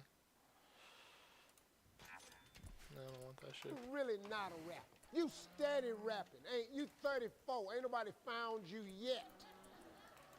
You feel me? You 34, ain't nobody found you yet. That's pretty interesting, Steve. Encouraging people to give up on their dreams just because they might be in their early 30s and nothing's happened to them yet. Let's take a click onto your next video and see if your message is consistent. I had a turn back moment, man. It was the day I was gonna quit. And the way I used to bathe was, I used to go to hotels that had those bathroom doors that went floor to ceiling, because they had linen towels wrapped up in a basket. And I would take a bunch of them and run hot water on them, and I'd take my bag and I'd soap up. So Steve's telling this really genuinely heartfelt and meaningful story about how he had a rough go of it for a number of years, and he was getting to the point where he was homeless, he didn't have a place to stay, didn't have a reliable source of income, and he was having to regularly take baths in hotel bathrooms. Now, I'm not giving him a scrap of grief for that at all. Let's take a little peek, though. What else he has to say? Man, I went back in my car, and I'm crying again. I said, man, God, I finally get a shot to get on TV, and then I can't even go. I said, how could you do this to me? You know, I'm 30-something now. Man, I've been waiting my whole life, and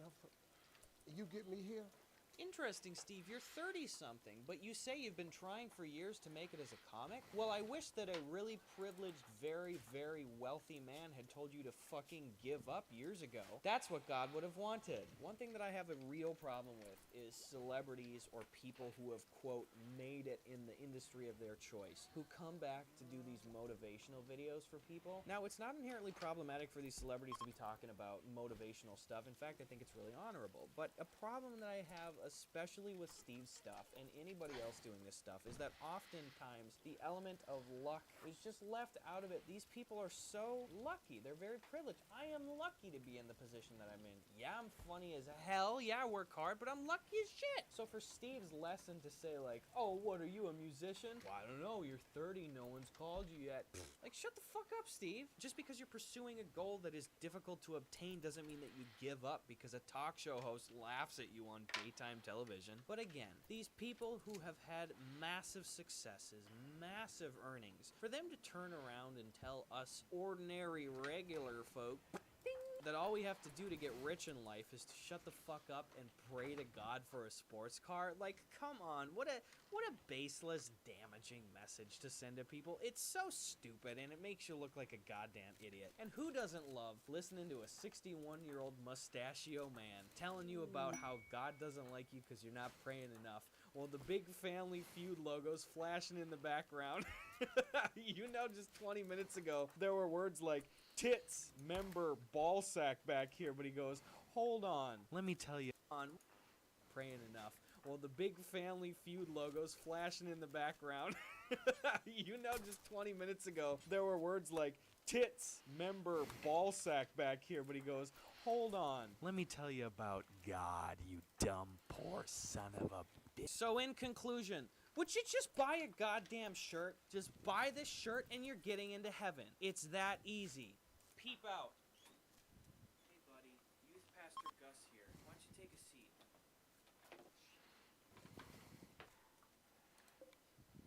Your mom has been telling me that you've been listening to the devil's music. And I'm here to tell you that that's not rad, man. You need to listen to Christian gospel. In fact, I've whipped up a few playlists for you that'll really help intrigue and titilize your soul. But I don't want the Lord's honey flowing through your little impressionable ears on any cheap rinky-dink equipment. So I'm here to tell you today, my son, that this video is sponsored by Raycon headphones.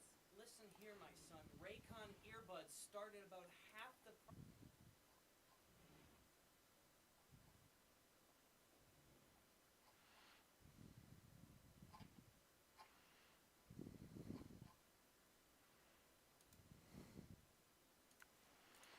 Hey boys, I'm back in my room. Look at this, I escaped the Midwest. Actually, I would like to have stayed in the Midwest. Please bring me back home, I miss it so much. So anyway, guys, we're doing a little bit of small town reviews again today. I figured we'd do some small town bar and tavern reviews.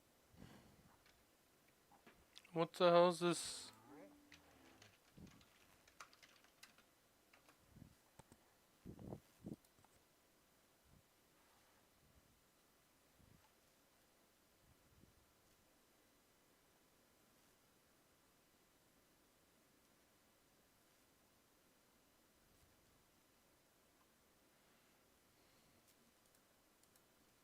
And I figured what better way to introduce ourselves to the small town world here than by having a fellow Midwest boy, Charlie Barons. Gus, What's up, Charlie? It is an honor to be here. Thank you. When you think of small town bar, I appreciate the fact that you think of me. Honestly. Yeah, absolutely. You know, I still got that little shooter chip that you gave me. From, Oh yeah, that's yeah. that's good. That's good for one drink.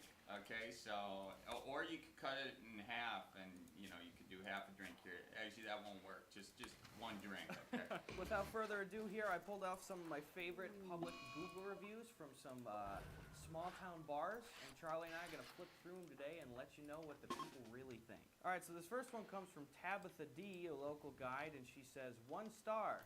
Don't care much for bars. Thanks, Tabitha. Appreciate you keeping us in the know there. I love how she not only thought enough to go to the bar, even though she knows she doesn't care much for bars, but then she feels the need to review said bar after not caring for it. It's a life update, like, friends and family, you know, I still don't care for bars. I'll let you know on this forum, though, shoot. This next one here comes from the local VFW. Okay, Thomas P says, too many drunks and war stories. You knew what you were signing up for. It's on the door. I feel like this whole review could be corrected if it were 5 stars. Too many drunks and war stories. All right, this next one here is from Lori K, and she says 1 star, owners. And then the owner responded and said, sorry, Lori, I don't believe we have ever met.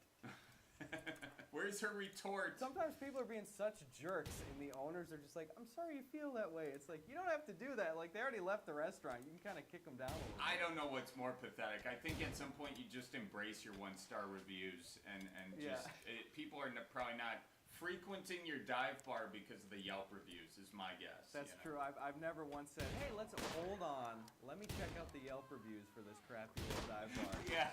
Wait, is that a Blatt sign outside that bar? Wait a second. Alex L says, told my 89-year-old grandmother she had to sit on a high stool at 11 a.m. on a Tuesday. Food was cold and undercooked. But you know what? A high stool at 11 a.m., to be fair, if your grandmother's ever going to be on a high stool during the day, 11 a.m. is prime time. Also, why are you taking your 89-year-old grandmother to a bar at 11 a.m. on a Tuesday? Irresponsible. Get your life together. To be honest, I've done that with my 83-year-old grandmother. So, you know, I can't really, can't fault it. All right, Rihanna M gave it 1 star and said, this place sucks. Smells like varnish and sweaty balls. They need to shut it down and burn it to the ground to get the syphilis.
Jesus Christ.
Syphilis off the walls. The bathroom also smells like pickles. The fact that the bathroom smells like pickles almost takes care of everything else. Yeah, so they have something, you know. Just get the rest of it to smell like pickles. Yeah, It's better than smelling like sniffles, you know. Just open the doors and waft it through the rest of the bar. You're all set. Glenda F. Don't know when to cut people off. Allow women to dumbest. Slumber. I don't know. This is like a poem. This is like a beatnik poem. Hang on. Don't know when to cut people off. Allow women to dumbest. Slumber all over your husband or flop anywhere. Use women for attention getters regardless. And pool players. My old man. This like Where'd he go? The Jack Kerouac on meth or something. For strato attraction as well. No alcohol limits, no respect for couples. If you're a regular, no contraction. Money is the object. Respect is not known or supported. Singles bar is only the atmosphere and company. Wow. I mean, nothing left to imagination there. You know exactly what you're getting. I honestly, I feel like I could read that about 5 more times and still not know what I'm getting. I have no clue. I feel bad because like some of these people are so beside themselves angry, and I couldn't begin to tell you what their problem was. All right, so Cody W gives this place 2 stars, a little bit better, and he says, casually enjoying a beer with some good friends and got punched in the face by a stranger. I feel like you shouldn't penalize the bar for that though. Like that seems external from the situation. I feel like there should be more of a review on Cody than Cody reviewing this bar. Yeah. A lot of the times, like, people will be complaining, Wait, especially what? about, like, the bouncers or whatever, and they'll just be like, I got thrown into a car outside for no reason, and the owner will come along and be like, Cody, you were, like, dancing on the bar, and you ripped down the old Milwaukee sign. Like, it's just like, Cody, you're not an angel here. Uh-oh, we got a big one here. All right, got turned down from buying a drink tonight based on a T-shirt I was wearing because one of the bartenders thought it was offensive.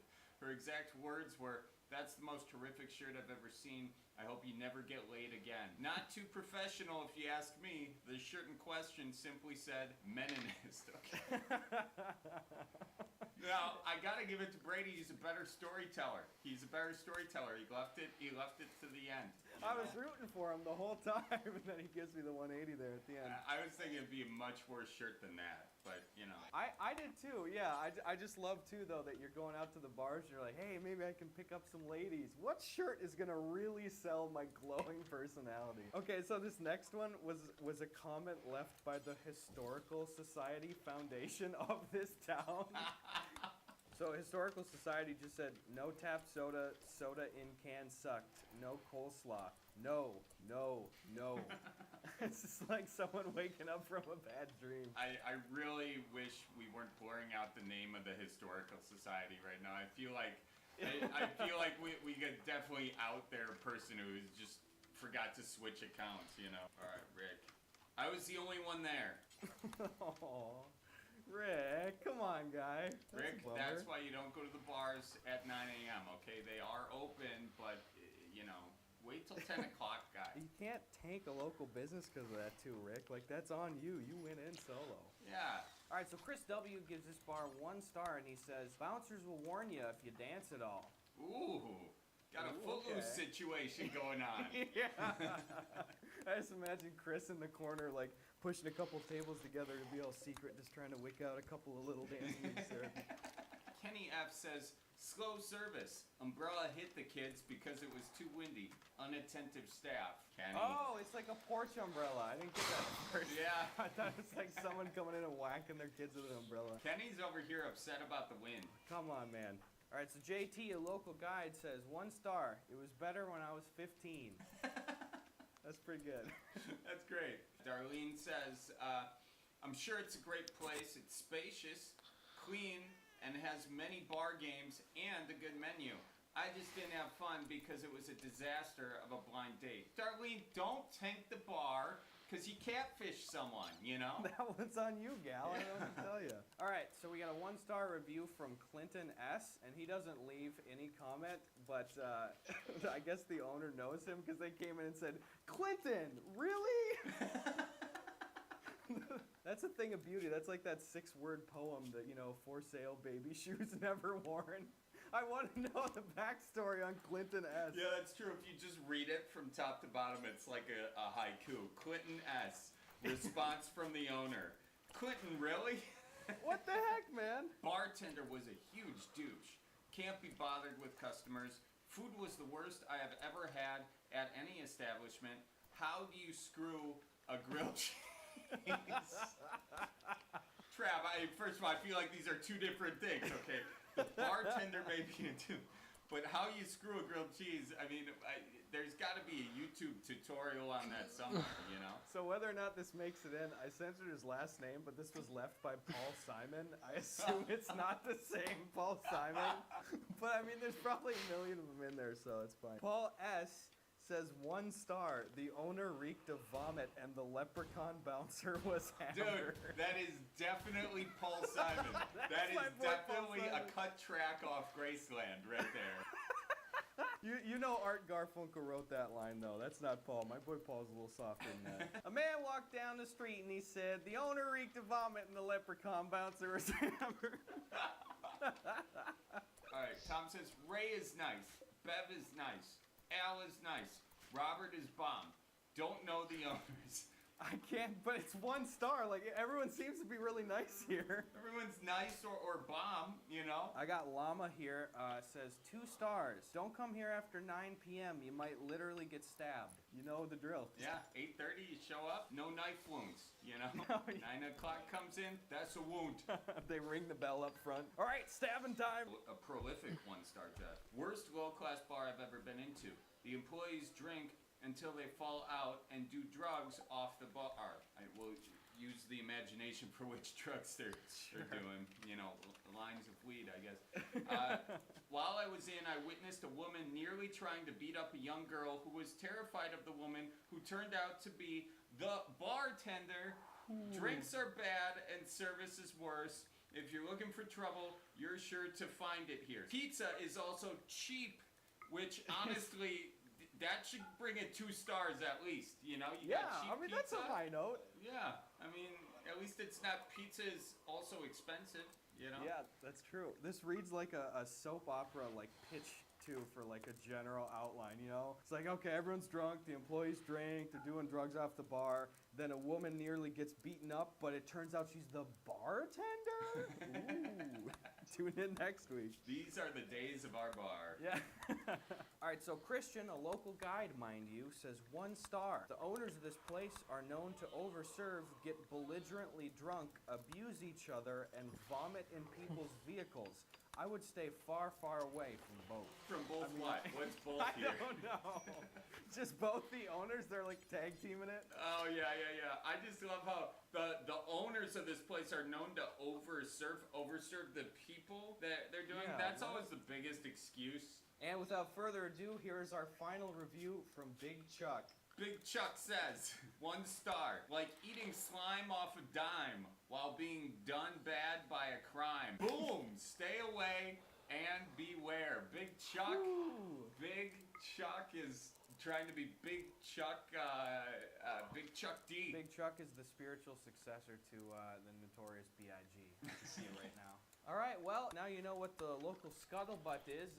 Hopefully you're not in the bars right now, but when it becomes safe to do so, now you know which bars to hit and which to not go to. Gus, thank you for having me on. I mean, you know, Big Chuck's words of wisdom are gonna stay with me long past today. You know, eating slime off a dime. We heard from Paul Simon today. I mean, honestly, Gus, this has been the best bar review of my life. Okay. It's just classic, okay, as always, go Packers and fudge the Bears, okay? I don't know if I can say that on your channel, but I just did. All right, you guys, thank you so much. Please go check out Charlie's YouTube channel down below. Links in the description, of course. He does some beautiful sketch comedy. We are doing it where I'm going to get Art Garfunkel wig, and we're going to make a song out of that Paul Simon review. Thank you guys so much. If you want to see some more small-town businesses, please leave your suggestions in the comments. We have a lot of fun doing these, and we'll probably have another one in a couple weeks, but the next video is going to be a sketch. All right, get out of my room. Go watch an ad. Get out of my home! Go away from me! Don't be in my house! Welcome to my apartment, where I live, breathe, and listen to the highest quality audio ever possible, ever. Today's video is sponsored by Raycon Earbuds. Look at that. See that? Are you taking a peek at it? Pretty much these are their everyday E25 Earbuds. So look at this. Hey Sabrina, will you improve your audio quality on Bluetooth Earbuds with me? Okay. She said yes, fellas. Get these dang things. Alright, here's another video sponsored by Raycon. Listen, they're pretty good. I like them a lot. I think that they're really nice and comfortable. Check them out. Watch me put them in my ear. See, now check this out. Not coming out of there, guy. These Earbuds. got some really nice expanded bass range stuff. Look at that. They're very discreet in your ear. They're comfortable if you want to take a nap and fall asleep on them. They don't poke you. You can rest your little head on these things. It doesn't even matter. And the battery life on these things is fan-dang-tastic. You almost never have to charge them as long as you just put them in the pods. They'll fix it for yourself. Listen, if you go right now to buyraycon.com/GusJohnson, that's buyraycon.com/GusJohnson, you're gonna get 15% off your order, okay? Please, go do it. The link's in the description, guy. Pick it up. Get your life in order. Raycon. Earbuds. Idiot. These things sound pretty tight. Maybe you're listening to a little Young Gravy. Maybe you're listening to a little bit of Alone in the Universe. Maybe you're listening to, I don't know, freaking VeggieTales Pizza Angel. Don't include that. Thank you. So run out today and pick up some Raycon Earbuds. fellas and women. Buyraycon.com/GusJohnson. Thank you, Raycon, for sponsoring the video. Okay, get out of my home.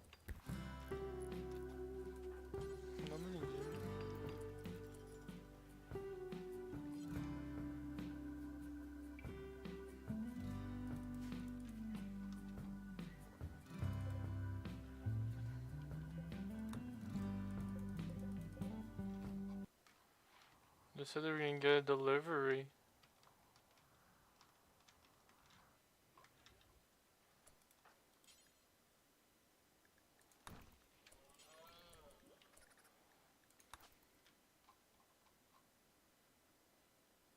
Much I'm like, I completed a contract and I was not working like that.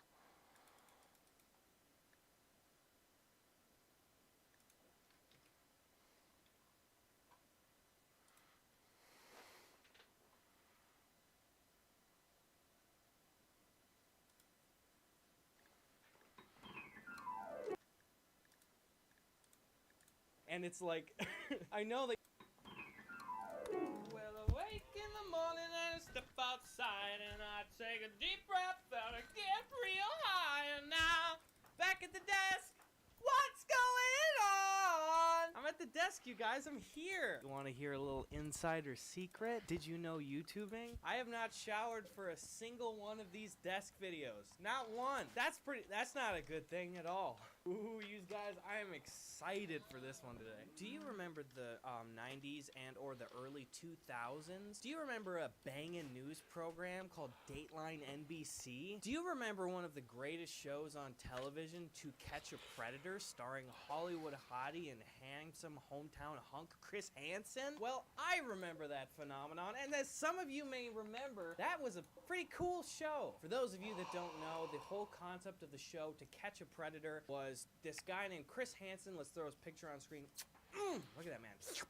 Look at that man. Look at that champion of journalism right there. Dateline NBC would partner with some watchdog groups that would go in and specialize in trying to lure pedophiles out of the woodwork from chat sites that God knows who's heard about. And then they would lure the scumbags to a trap house with hidden cameras. And then the guy would come in and set his bag of stuff on the counter. It'd always be like snacks and shit and condoms and stuff. And he'd come in like, hey, what's going on? Hey, how you doing? 13-year-old girl. And then he'd be a 13-year-old girl.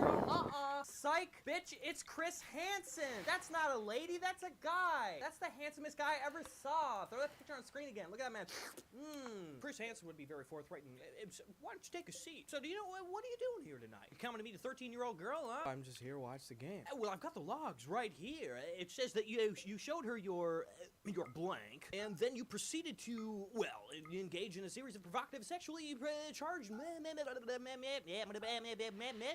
Hey guys, Floor Gus here, your entertainment captain. Ding! This video is sponsored by Audible, and as you probably So what do we need? We need to give him some armor.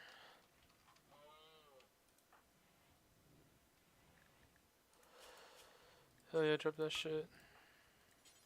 She can't really drop that shit.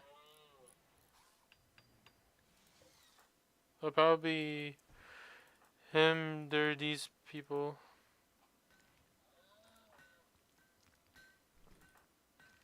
And they're going on a 15-day trip. Yippee.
Oh my god, oh my god.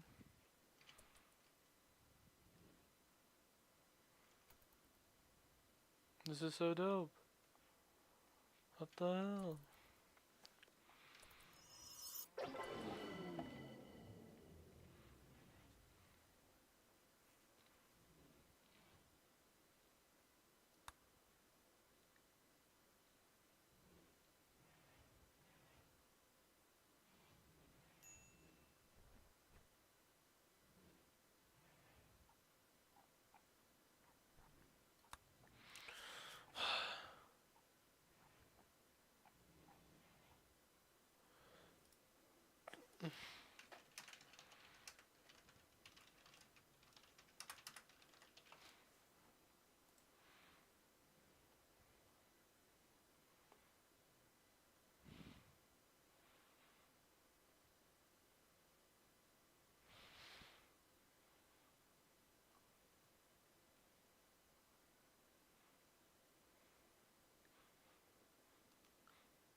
Great.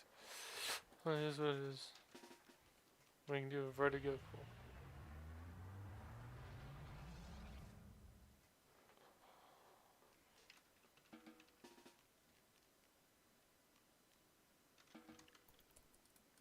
You know, Audible is the #1 place to listen to audiobooks and see their wide collection of Audible originals. If you've ever wanted to support myself or the channel but haven't really been able to squeeze out a couple bucks, no worries, it's free. Just pull out your phone and text Gus to 500-500. You help me out a great deal, and you get free stuff too. Text Gus to 500-500 or go to audible.com/Gus and sign up today. You get a free audiobook and a free 30-day trial and 2 free Audible originals. So thank you, Audible, for sponsoring. We'll hear more from them later. What are we taping this bad boy to today? How's about some pepper spray?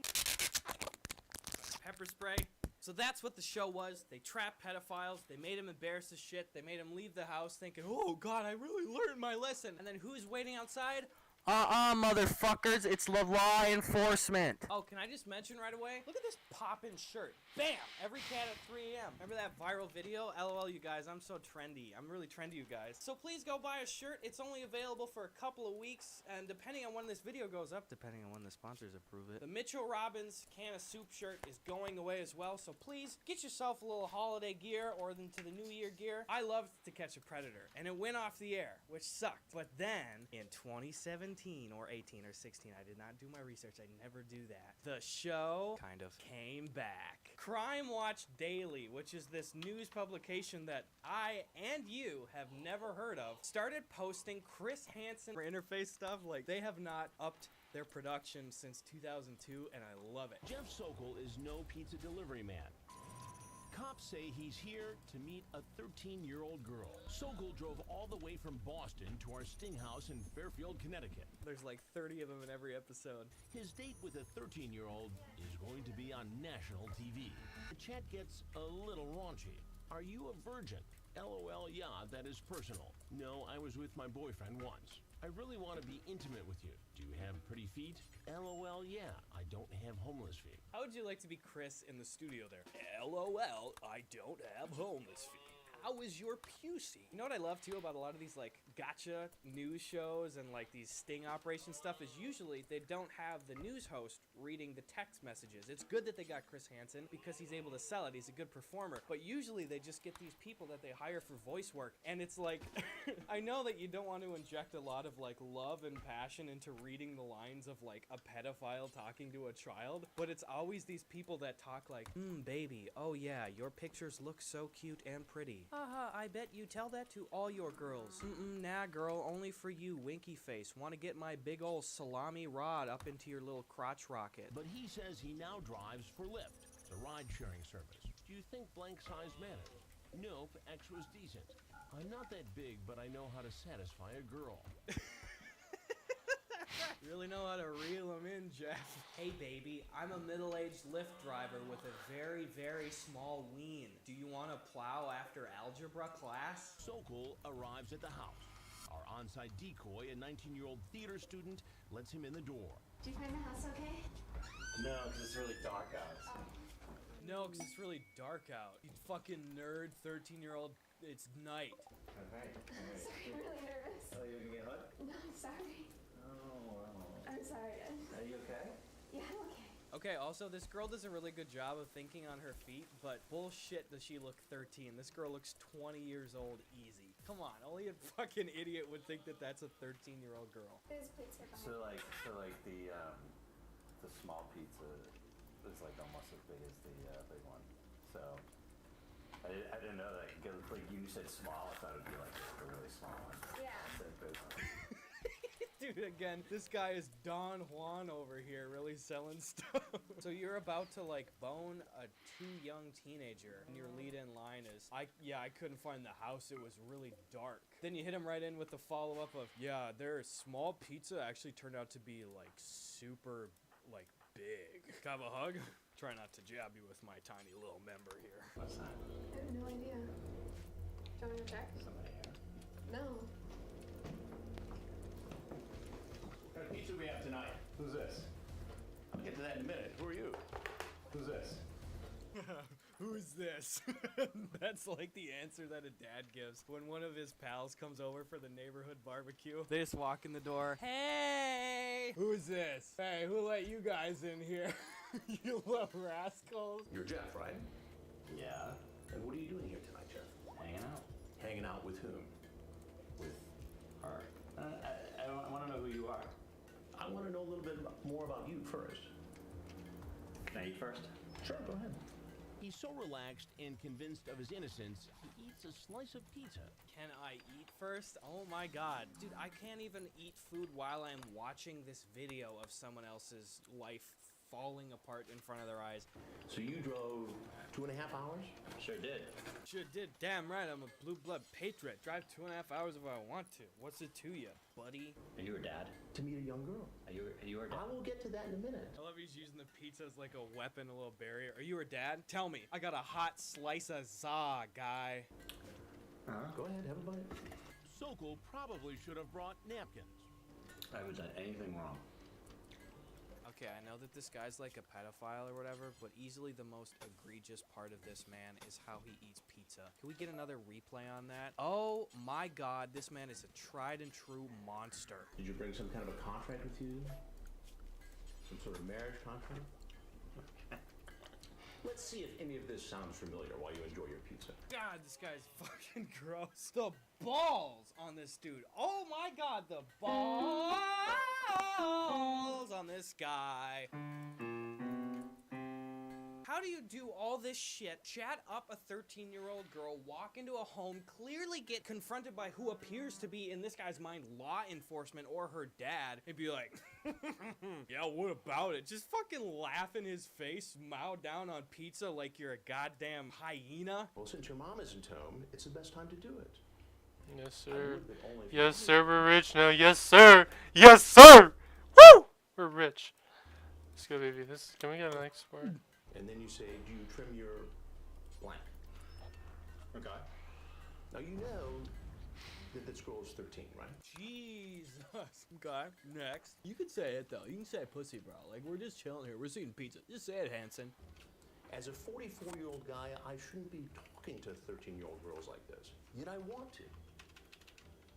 What am I supposed to make of that?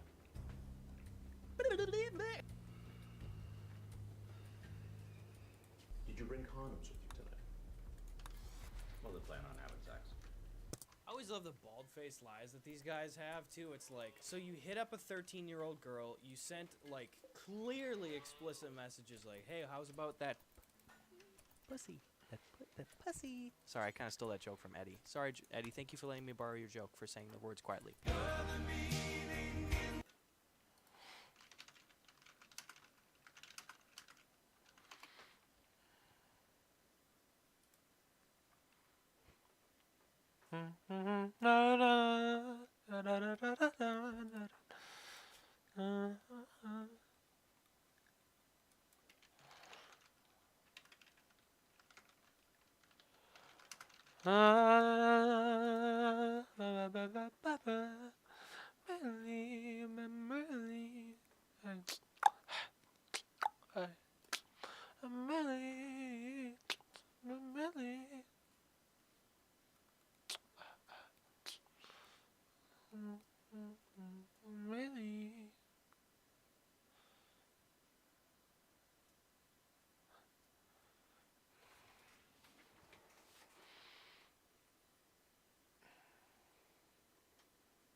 pussy. You got the text logs and the dude's right in front of you, and it's like, were you planning on having sex tonight? Nah, I was talking about cats.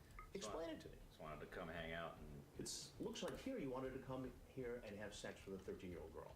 Okay, is that against the law to like... To have sex with a 13-year-old girl when you're 44? Yes, it's against the law. Bro, I don't ascribe to that law, dude. I don't know. You tell me. Actually, I do not know. Could you please run that past me? Is that against the law? This is very vital that I actually... is that against the law? Please, sir. Would you like a slice? Do you want some za? You see how this looks. Okay, but do you also see that I was pretty apprehensive about the whole sex thing? What's the over-under on him picking up pizza again? You think he's gonna keep eating? Place your bets down below, boys. Okay, I'm gonna drive 2.5 hours. Oh yeah. Down I-95 from Boston. Oh, okay. Pizza's picked up. Seem cool to hang out with. I mean, what the heck? You can't find any nothing older girls? I can, but I had nothing else going on. So you decided you just come out and hang out with a 13-year-old girl? Yeah, you can clearly... Pizza's in the mouth. God damn it. How do you eat during this? I was thinking, I'm not going to have sex with her unless it's legal. So you talk about a plan to make it legal, to marry her, right? Yeah, not in 2 seconds. Yeah, oh God, what do I look like, a monster? Not in 2 seconds. Like, I'd court the middle schooler for like a couple of weeks before I bone her. Duh! That's pizza too, that's not a sex thing. I was being Jeff. You love her? No. You want to have sex with her? I don't know. You want to marry her? What do you mean you don't know? She's 13. Did you want to have sex with this girl? I don't know. What? Dude, this guy's digging graves faster than... Who digs graves? Grave digger. He's digging them faster than a grave digger. Not the monster truck, the person that digs graves. This is a good commentary video. Well, what else am I supposed to think, Jeff? Do I seem like a dishonest, dirty person? Yes. Yes, you do. Can you just tell me who you are? I'm Chris Hansen, and this is an investigation. So if there's anything else you want people to know, anything you want to say, now would be a good time to say it. I don't want to talk anymore. Okay. You can leave. Can you shut it off? I cannot shut it off.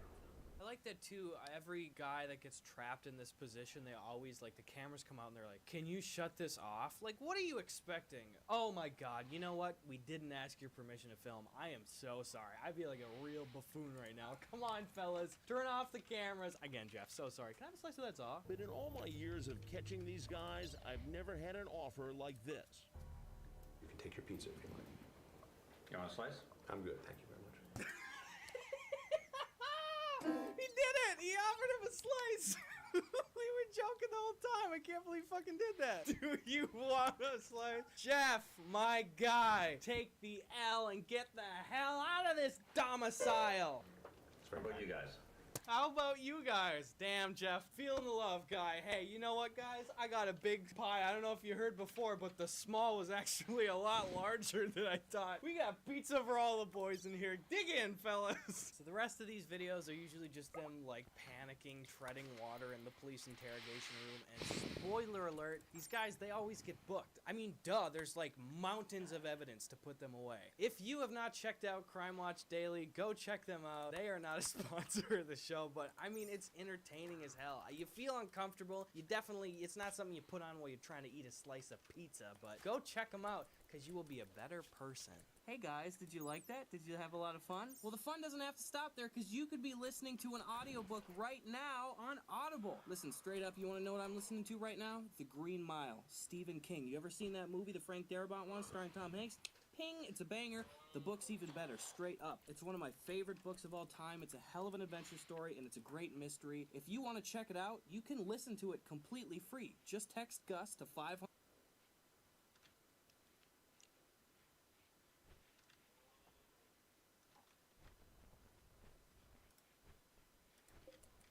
Podcast. Sorry, guys, I sneezed and I...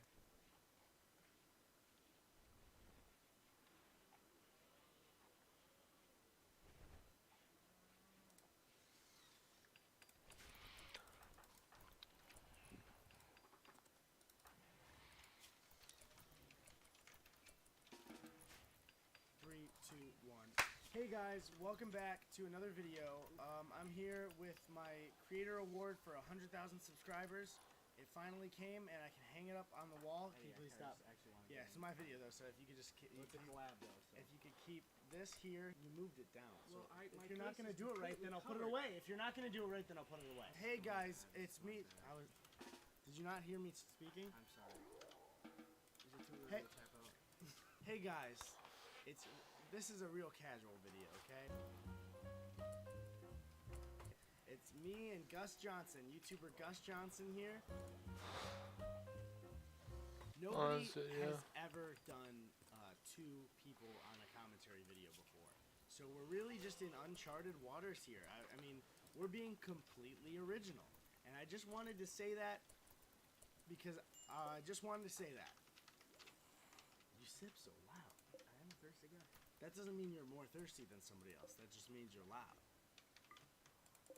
That's the loudest facial hair scratch I've ever heard. Before we left for VidCon, we saw a Kickstarter announcement because we had a Kickstarter that we just announced for our podcast. I want to thank you guys, by the way, passed the goal in just over 24 hours. I'm sure we'll introduce a stretch goal by the time this is out, and it'll go up in some point of this video. But for now, thank you. That's awesome. Hey, so since then we added stretch goals, and there's like a couple hours left to our Kickstarter. So if you want to support our Kickstarter, there's stretch goals. Here they are. They've been on screen, I assume. When we were checking Kickstarter for the other projects there, we saw that Butch Hartman, creator of Danny Phantom, Fairly Odd Parents, and we like Butch. What do we need for farming season?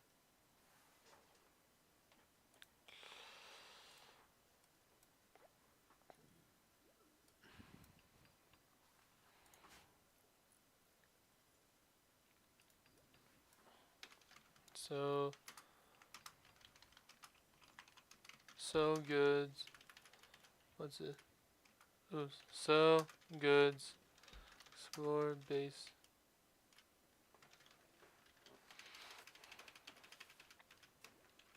Explore on a tree. Colonists. Sue plants. Educated. Mine.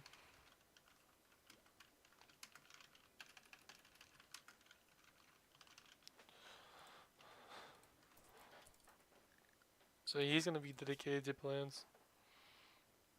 And Alan, we're gonna get him to dedicate to mining, research.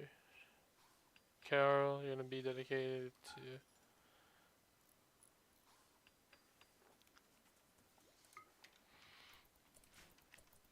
there.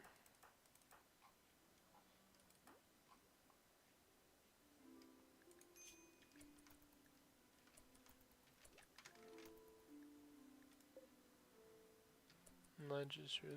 A lot. Butch has a YouTube channel. He makes good stuff, like kind of all the time. It's a cool YouTube channel that he runs, but this Kickstarter was really weird. And let's watch the video. Let's get into it and see what Butch has to offer. We're skipping him talking about stuff and going right to the trailer for the project. Hey everybody, the show's on.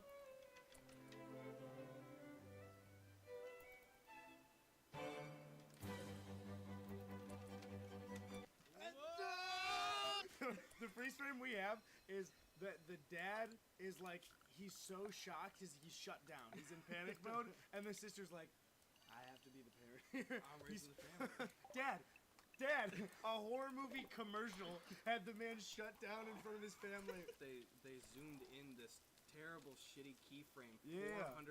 Instead of getting They different keep digital camera angles. zooming it. I always hate when people do an instant digital zoom too many times in their video. What a dumb thing to do. You do that. You see, Gus, that was the bit. And that's comedy. Just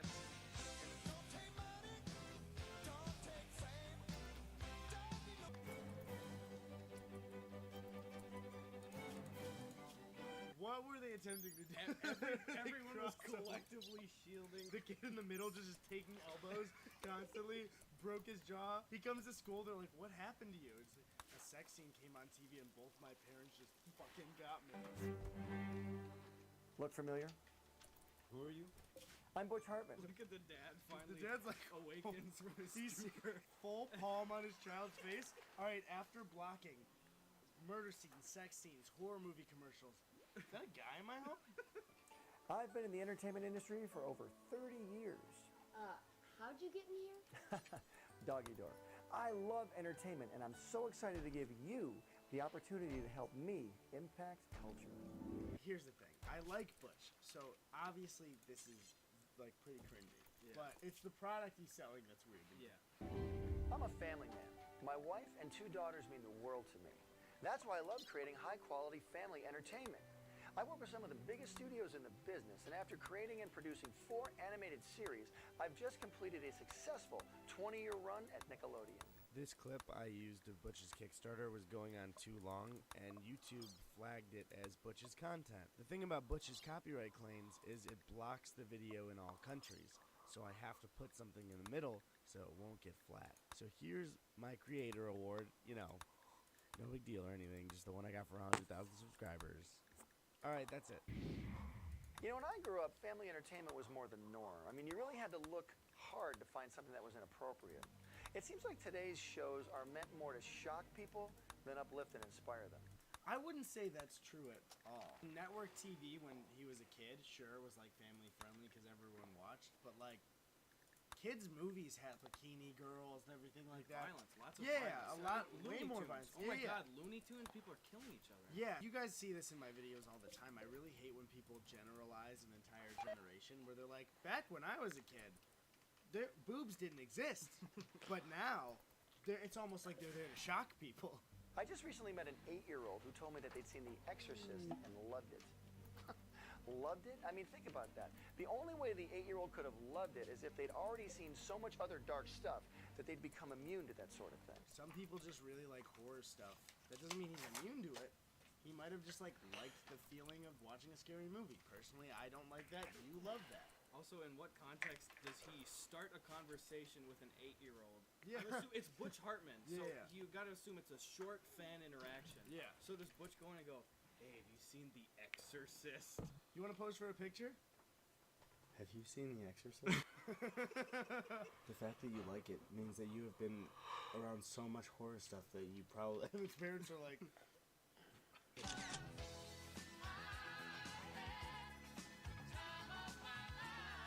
The smartphone has become a gateway through which all kinds of questionable influences can enter. Parents, aren't you tired of being constantly terrified that your child is going to see something that they shouldn't? So what Butch is saying is like, they can see anything on YouTube. Don't you wish there was another way not to use YouTube? Don't use YouTube. My app. If only there was a version on applications that show media that are just for kids. If only there were like a Hulu Kids or like a Netflix for kids, or you know, just like, what if they made TV channels for kids specifically so they wouldn't have to see murder scenes, violence, and sex? Or you could mitigate the entire problem altogether if you don't give your 6-year-old a smartphone. Yeah. I mean, family time barely exists anymore. Family time barely exists for families that don't want to do family time. He's pretending like every single family shoves a smartphone in a kid's face, and it's like, parents, don't you hate that when you put the, like, it's parents doing it. Yeah. So I don't know who he's talking to. I don't get who this is for. It's ironic that in an age where everyone can be instantly connected, the family unit is more disconnected than ever. That kid is happy that his family's gone. He's just like, Angry Birds. I don't give a shit about my family. But much like the plot of Jimmy Neutron the movie, he'll regret that later. Because parents are good. Family unit is more disconnected than ever. Hold up, make the noise. Wow. Hi, I'm Butch Hartman. But anything can be changed. What we need now more than ever is an entertainment experience that has your family's interests as the sole focus.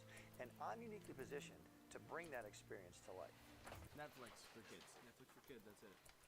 Any streaming service or channel package will have kids content. Yeah, I mean, I don't trust YouTube Kids, but the rest of them have it. Even there's parental controls on cable. So... With a platform this unique, I had to give it a special name. A name that really meant something. Oasis. a place of refreshing and safety in a dry and desolate environment. Axis, an uncompromising point of strength around which everything else revolves. Oasis. Axis. Welcome to Oasis. It sounds so much like a pyramid scheme. The way he's saying it. Oasis. Axis. Oasis. That's a dumb name, but like, it feels like he's selling me something, like he's trying to get me in on something that is gonna rip me off. It just feels like it. Just the imagery and the graphics too are like, Yeah, here's like this fucking Oasis. Yeah, I know. But like, we don't have to sell it, so it's not a pyramid scheme. But the way he's pitching it seems almost like a parody. I took this 90s rock group and the name for the Third Reich in World War II and combined them into a child streaming service. Oasis. Oasis. Thanks. Thank Thank you. 24/7 entertainment platform with high-quality, family-friendly entertainment as its central mission. We're going to use the power of the smartphone and other personal devices to our advantage. We're going to start off as a subscription-based streaming service, and we're going to have everything you've come to expect from networks you're familiar with, but without the heavy focus on negative subject matter. So it sounds like whatever content that's gonna be on your streaming service is gonna be heavily policed and censored. The best TV shows that kids love too are the ones adults can watch as well, and then there's some jokes that they like SpongeBob. Things that you're like, that's a hilarious bit for everybody watching. I think he means like he doesn't like sex or violence or horror, which is fine. Those are all of the cool things. Wouldn't you like to get on the of entertainment, but without all the cool stuff? We'll have all original, high-quality sitcoms, feature-length movies, animation, and kids shows. Whoa, wait. So a lot of for kids? No. Because he said animation, sitcoms, and kid shows. So none of it's gonna have sex or violence or murder? Plus all the other things you love. Sports, fitness, reality. How are you gonna police sports? Who's Yeah, gonna wait. stream sports? Reality. Reality. Hey, like, at the bar, how'd it go? Just like, nobody can have sex anymore because of reality. Well, so. first of all, she didn't drink at the bar. She didn't Second drink. of all- Coats on. And then we just kind of slept in separate beds like boobs didn't exist. I also tried to Nick's gone. News, video games, and How the fuck be fully 100% family friendly and clean?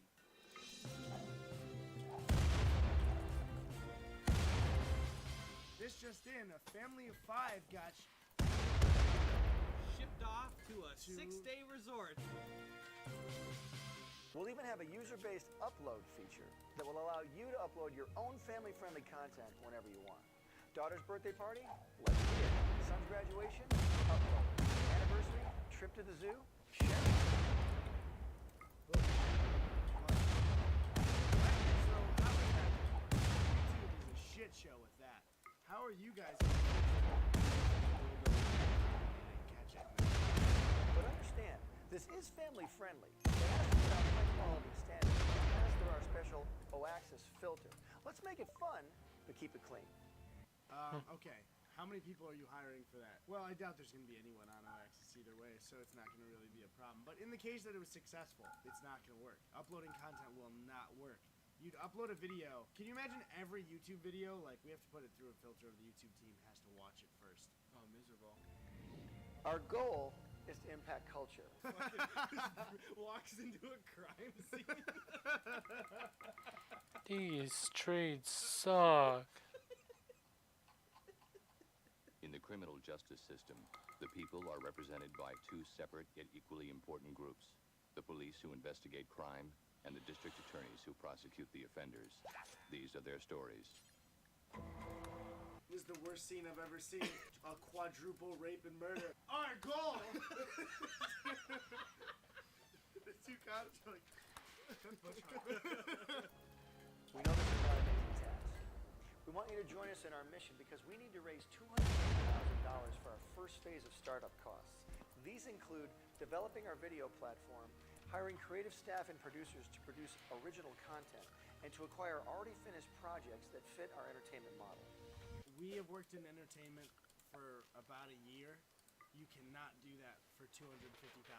He is talking about hiring a whole production team to make shows and acquire already finished shows. I'm actually assuming that Butch went and shopped this idea around Hollywood and nobody wanted it, and that's why he's doing this. You can't do anything with it. You couldn't do one of the things he hopes to do with No, $250,000. If he's buying a legitimate show, you can't buy an entire show for $250,000.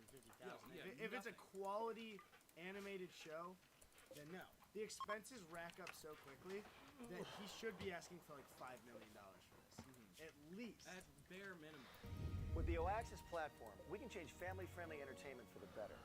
Please share this with your friends and support us yourself. Now's our chance to impact culture. You need to be a part of this. OAxis. So now we're at the end. While you look up the Kickstarter thing, Do you want me to tap in? I will look up the Kickstarter thing. Oh, that's our Kickstarter. Oh, sorry, that's our successful Which is Kickstarter. hit its goal.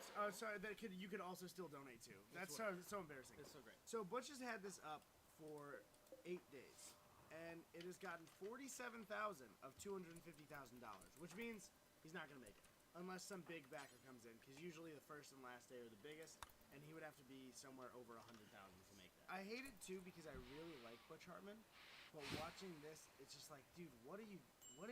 Because like I love what he makes, and I think he still should keep making stuff. Genuinely too, it seems like such a misreading of his fan base. Like most people that like Butch are like, I like the Fairly Odd Parents and Danny Phantom when I was a kid. Yeah. Oh, he's a nice guy. Yeah. What is he pitching to parents? So guys, we've reached the end of the video, and you know, it's just what? Dude, you're fucking putting it right into the lens, the reflection. Yeah, but Stop it. don't worry, they're used to reflections. no. It's all good. That's kind of what my set is. That's it for today's video. I guess I'm gonna go figure out how to go to the bathroom because I don't have a dick anymore. I'm gonna go figure that out. Oh, did you want me to go or I can go? Yeah, no, that might be easier. Well, I could stay and hang out though. Tonight. No, but I think it actually might be easier because then it's like a second set of eyes. Because like it'd probably just be better if we could like problem solve. Yeah. We should just come on, dude. Oh, No, I'm, no, come I on. got that thing Let's now. Let's go. Come on, buddy.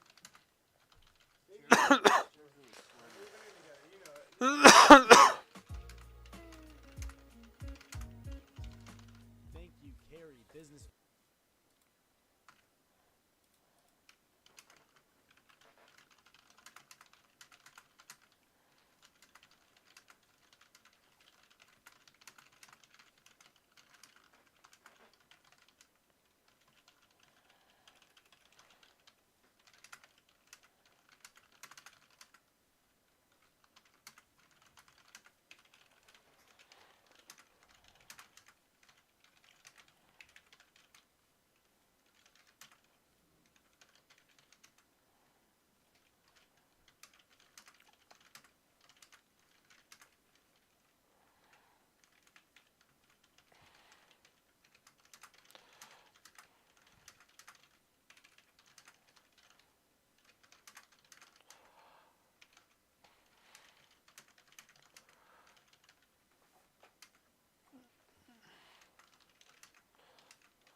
culture.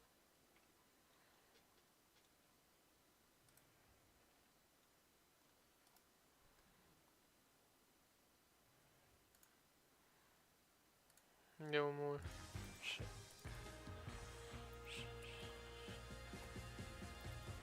Does anyone actually watch late night TV anymore?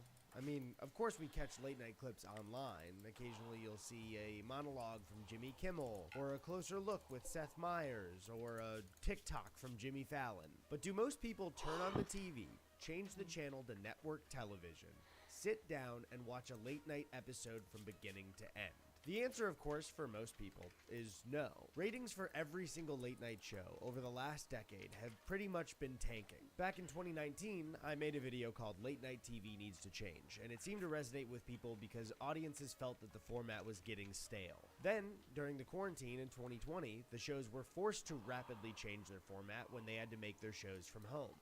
Hello, and welcome to A Late Show.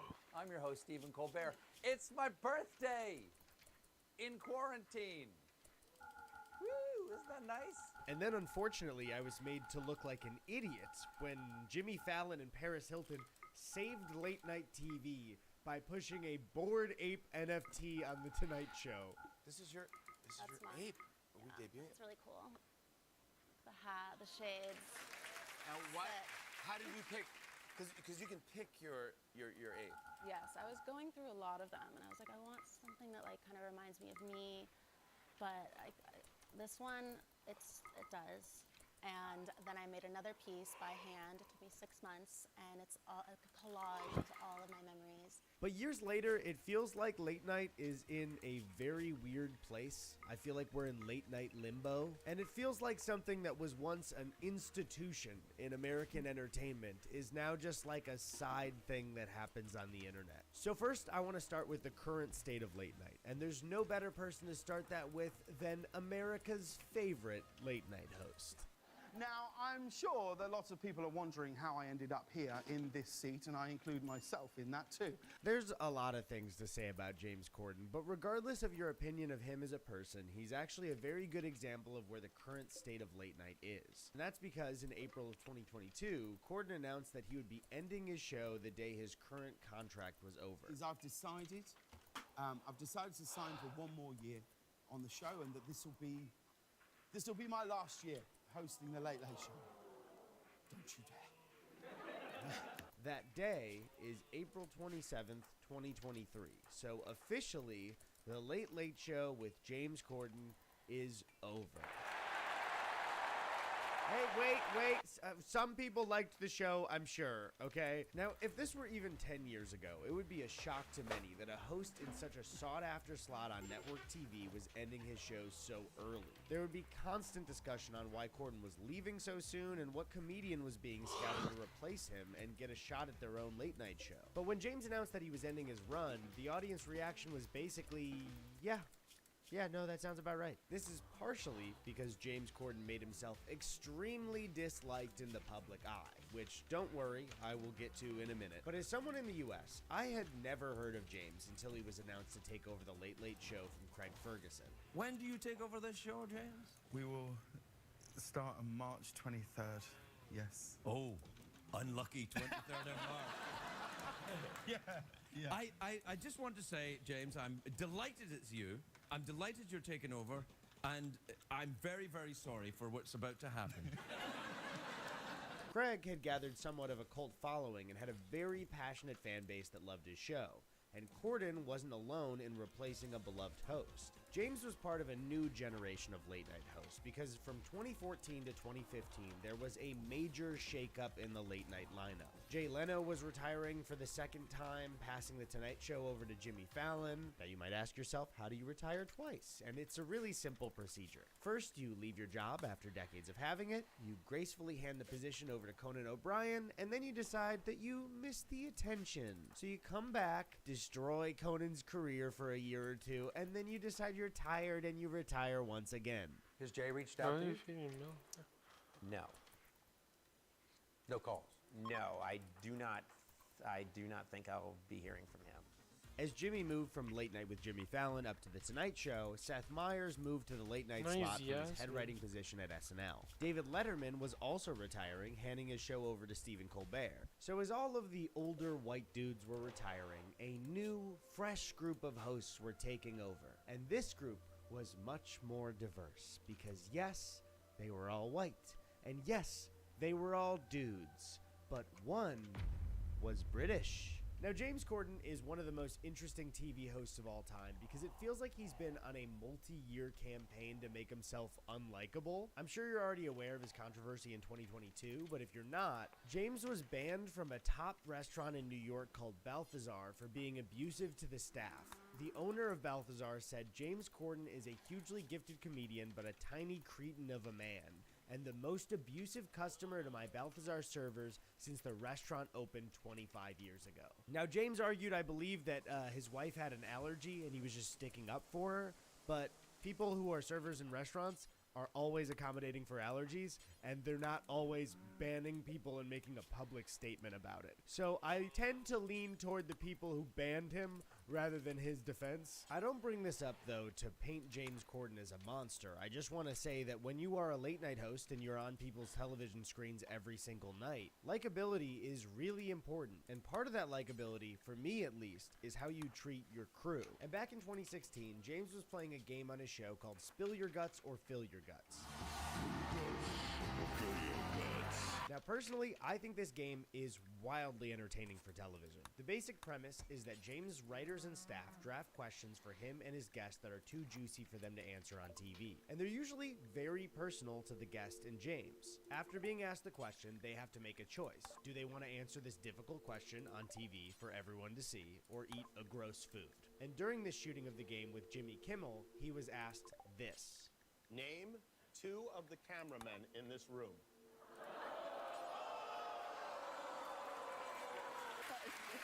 That is a great question. No way. It's a different crew tonight, actually.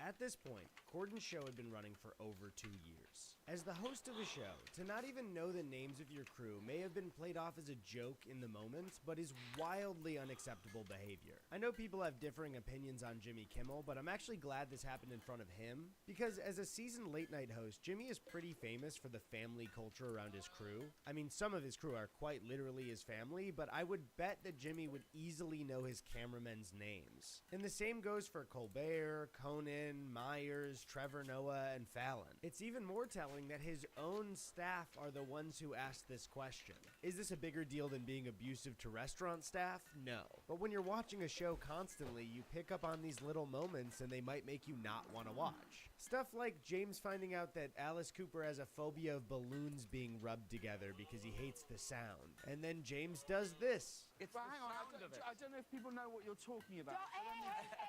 No, I'm saying, no, I'm not making fun. I'm saying, is it that sort of noise? It's that noise. Yes. So if someone says, oh, that's the one that... And this last one is a super specific nitpick that is not a real problem, but as someone who lives in LA, I have to talk about. Corden's crosswalk musicals are a really funny idea and usually start with a funny sketch where James is parodying people who are too much in the theater industry. But every time he does one of these, I just think about the fact that this is a very busy street in Los Angeles. How do I know? Because I walked there to show you. The premise of the sketch is very funny. They perform a musical number, but the second the crosswalk goes red, they have to scream and run off to allow traffic to start. But every time they do one of these, we see clips of unhappy drivers who don't give a shit about James Corden and just want to go home. Let's get loud. Oh, wow.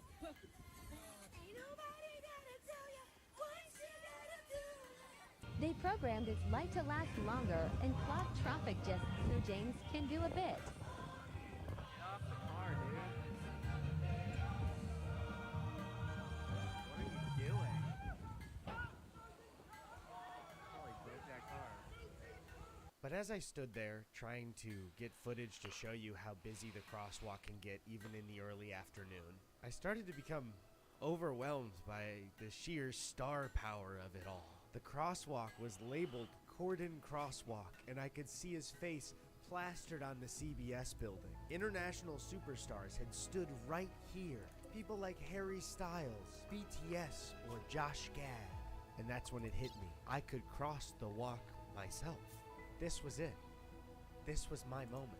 So I clicked the crosswalk button, waited for the countdown, and finally, it was exhilarating. Okay, so I just crossed the Cordon Crosswalk, and I feel great. I found myself crossing again and again. Number 3 was good, but how about number 4? I just couldn't get enough. All right, that is 7 times across the Cordon Crosswalk, and I can't get enough. I could feel the energy of fame coursing through my veins. If you're famous, who cares if you stop traffic for people going home from work? Who cares if you're abusive to restaurant staff? Smells like James. Some people know your name and face, and that makes you better. Welcome, welcome, welcome to The Tonight Show. You are here. Thank you for watching. The reason I want to talk about Fallon after James Corden is because to me, even though Corden follows Colbert on CBS, he's always kind of seemed like Diet Jimmy Fallon. In 2014, when Jimmy took over, he exploded The Tonight Show's ratings and pretty instantly became the king of late night. This was mainly due to The Tonight Show's ability to showcase Jimmy's friendly personality as he played games and did stunts with celebrities. And right now we're going to try a new game. It's called Facepitball. At this time, whether you like him or not, Jimmy made The Tonight Show the late night show to watch on TV and on YouTube. But I think long term, this has ended up hurting Jimmy more than it helped. But before we keep going, a quick word from our sponsor. Hey everybody, I just bought this new hat and I think it's the perfect size. This video is sponsored by Displate. Displate is a one-of-a-kind metal poster designed to capture your unique passions. You can customize, collect, and rearrange them at will. This hat doesn't look too big, right? It looks fine. It only takes 20 seconds to set them up with no power tools, no damages, and no frustration. They have both branded designs like Star Wars or Bethesda, and artistic designs like these ones. They let me pick out some posters, and I chose this cool classic Jaws one, and it was extremely easy to set up. Displate also has a unique and easy magnet mounting system as well, so you don't have to go at your wall with a hammer. Displate is also printed in the EU and has an expected delivery time in just 4 to 5 business days. So you can use code EDDIE at displate.com/Burback for 32% off 1 to 3 displates or 42% off 4 or more displates. It's also Displate's birthday, so apparently this is the biggest sale they've ever done. I think the hat is too big. I think I need to return it. People expect a lot from a late night host. They have to be friendly, yes, but they also have to be quick, great at stand-up every single night, one of the best interviewers on TV, and more. And aside from the host, for a very long time, the big draw to late night was its access to celebrity culture. Before the internet, if there was a celebrity you liked that you wanted to see interviewed, you could tune into The Tonight Show to see what they were like. Nowadays, you have near unlimited access to content of people that you want to follow. You can see daily social media posts from celebrities, a million press junkets when they promote their movies or TV shows. There are podcast appearances, YouTube interviews, live streams, and more. I honestly think a change in that culture is also a huge reason people don't tune in live to these shows. And during the 2016 election, a lot of audiences started to want to see their host increase the amount that they lampooned the day's news. So when The Tonight Show put all their eggs into the fun celebrity show with Jimmy Fallon basket, it didn't transition well to this new era of late night, with Jimmy actively avoiding politics and admitting later that he regretted it. I also think other than the 2016 election, there was a measurable shift in the public's desire for celebrity content. One moment on a specific day that caused most people to lose interest in idolizing celebrities and finally view them as regular people. Imagine all the people that were put off by one video. Imagine there's no heaven. I like to pretend that Pedro wasn't in that video. He was shooting Wonder Woman. He did it for his co-star. He was trying to be nice. We forgive you, Pedro. I will say, though, that in the past, I think we were all a little too hard on Jimmy Fallon. When someone takes a seat on such a prestigious throne, we expect absolute perfection from them, and I think filling the shoes of Johnny Carson or being better than Conan O'Brien is way too much to ask from the guy. And it's not like The Tonight Show is unwatchable. A lot of people really love him and the show. I will also always praise Jimmy for choosing The Roots as his band. And now, Jimmy Kimmel!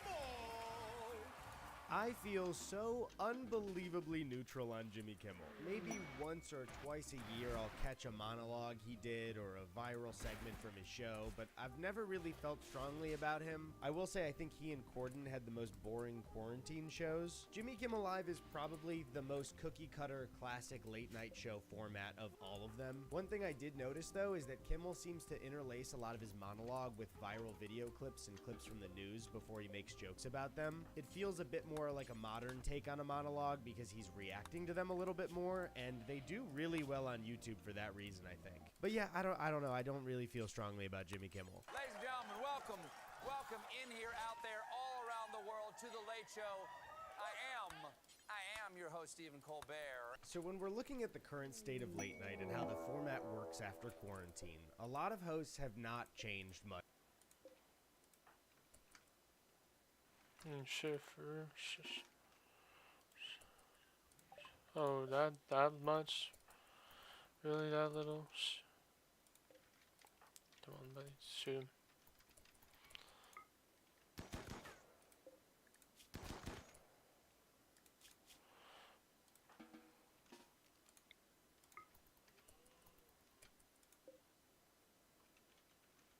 Ooh, ooh, that's a good pawn. Ooh, that's good. Hold up. That's a really good pawn.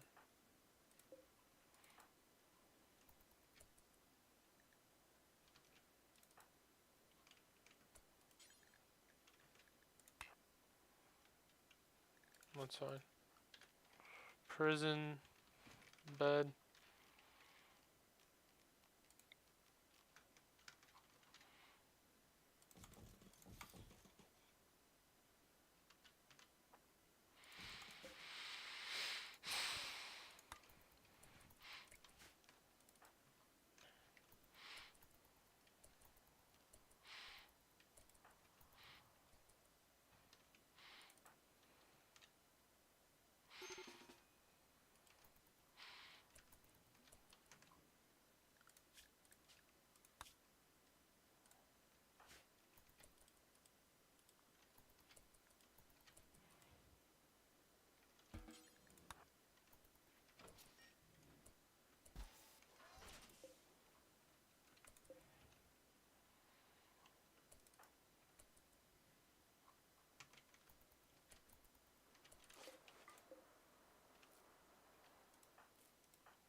Get the fuck out of here.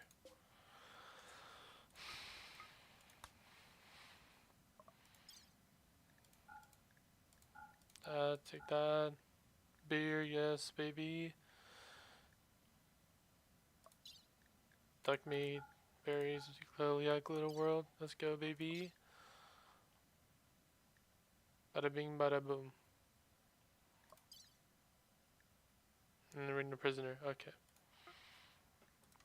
Much since they came back, especially the big three, Fallon, Colbert, and Kimmel. Fallon, of course, wasn't equipped for the political change in late night, but if anyone on the planet was, it was Stephen Colbert fresh off the Colbert Report. In my older videos, I've expressed that when I was a teenager, the Colbert Report was one of the best pieces of satire and performance art that I had ever seen in my life. I and many others were slightly disappointed to see that once The Late Show had premiered and run for about a year, the show just wasn't quite as funny or as smart as the Colbert Report. But honestly, years later, I'm not sure if that would have even been possible for him at all. Stephen was doing a satirical character after nearly a decade of playing him. He was then hired to be himself and replace David Letterman in the late night format. And I think Stephen's comedy, when it's not character-based, is just really not for me most of the time. I think I speak for most young late-night viewers when I say that I actually really like Stephen Colbert, but I don't watch his show much anymore. I actually preferred seeing even more of Stephen's personality when he was unscripted with his wife Evie during quarantine. But since then, the show has kind of gone back to exactly what it was before COVID started. I do want to retract something, though, that I said in 2019 about Colbert being a mediocre interviewer. While I do think that some hosts like Myers or Conan are better at elevating comedians in interviews, and Colbert maybe isn't the best at it, I have seen some really honest and compassionate moments from Stephen with his guests. You yourself have suffered great grief just recently with the loss of your mother, and I'm sorry for your family's loss. Thank you. And I'm wondering how doing this show, or any show, how art itself helps you deal with grief. Yeah. Colbert also added something to their YouTube lineup where he takes questions from the audience in between tapings, which is something originally that Trevor Noah started at The Daily Show. But I love these segments. I think what's really special about Stephen Colbert is he seems like an extremely intelligent and compassionate person. You went on to say, what punishments of God are not gifts? Do you really believe that? Yes. So what do you get from loss? You get awareness of other people's loss. Well, that's true. Empathy. Which allows you to connect with that other person, which allows you to love more deeply and to understand what it's like to be a human being. Good evening, everybody. I'm Seth Myers. This is Late Night. We hope you're doing well. And now, if you don't mind, we're going to get to the news. I've mentioned in the past that as the network late night shows have progressed, and especially since Conan is off the air now, Late Night with Seth Myers is easily my favorite. Seth is funny, he's really good with guests, and seems to have a great relationship with his crew and writers. Who ate my weed gummies? Wally? Tom? There were a lot of gummies in this jar. Who ate them? Bianca? Sarah? Brian? During quarantine, I praised Seth for being the first to quickly adapt his show to shooting from home. His A Closer Look segments were the only regular late night that I could watch, other than the occasional Trevor Noah segment from The Daily Show. As a fan of late night, though, because their shows were made in their home and felt like YouTube videos, I started exclusively watching late night on YouTube and abandoned watching it on TV altogether. This is where, in my opinion, we started to see the beginning of the end for late night as an institution in American culture. Because from 2014 to 2020, late night was forced to rapidly change with the times as video on the internet became the primary source for entertainment. Every show started introducing segments that were meant to go viral on YouTube. And for a time, that was a great way to entice young people to get off YouTube and tune into the show on TV. But ever since quarantine, I've stopped watching live TV altogether. As a 26-year-old, I just don't catch cable or network TV live, and I barely watch cable or network TV unless it's on streaming the next day. With the one exception of watching SNL live, which I've been doing less and less lately just because it's not normal for me to watch TV as a young person. I don't have a cable package, and you cannot force me to get a cable package. I will never do it, Comcast. You'll never get me again. Real quick, I totally forgot to mention this while I was making the... Whoa.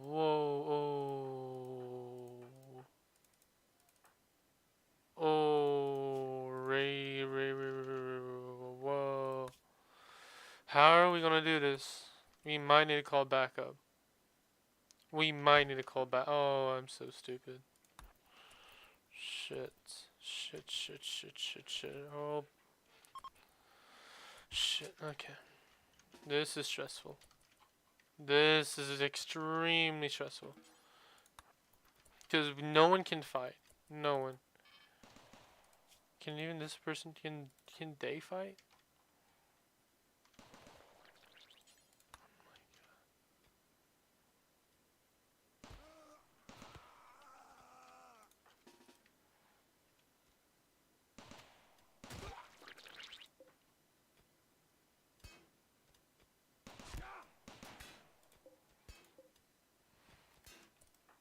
Hey, come here, bruh.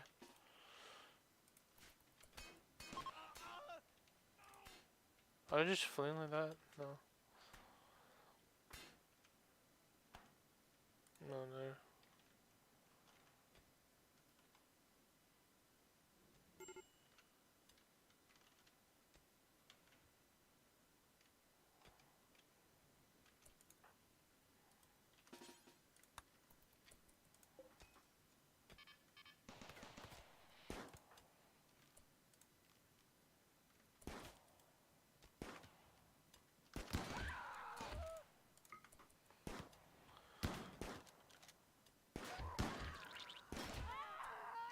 Okay, we got this. Nope.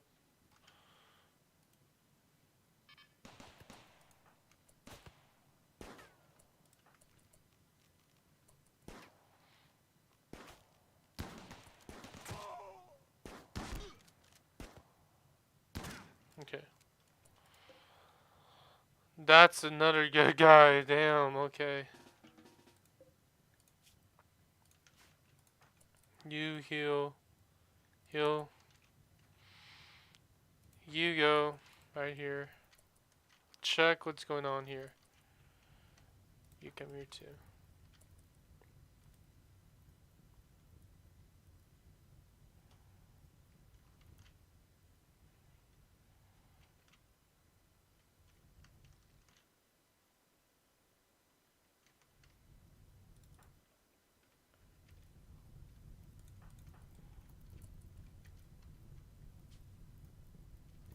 Are they just gone? Are they gone?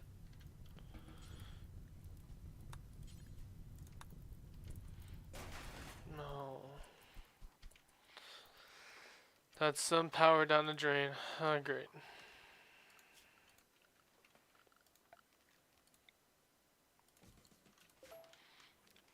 Get another wind turbine.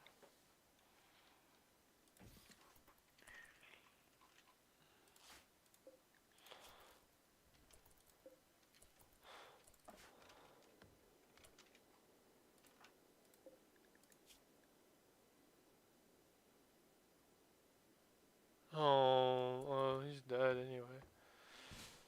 Okay.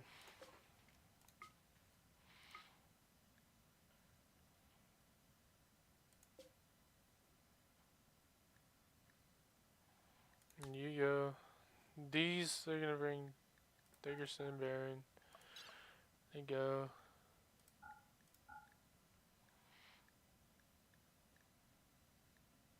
Return like 1,000. Return like 600. Turn you to gold.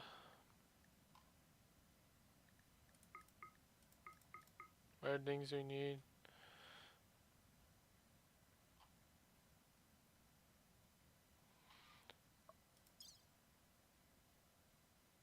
Can we use glitter medicine? Can we try it?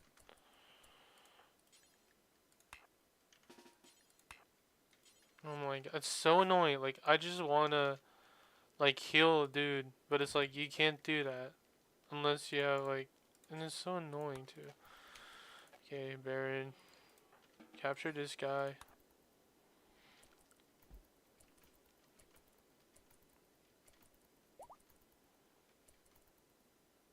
Go shit.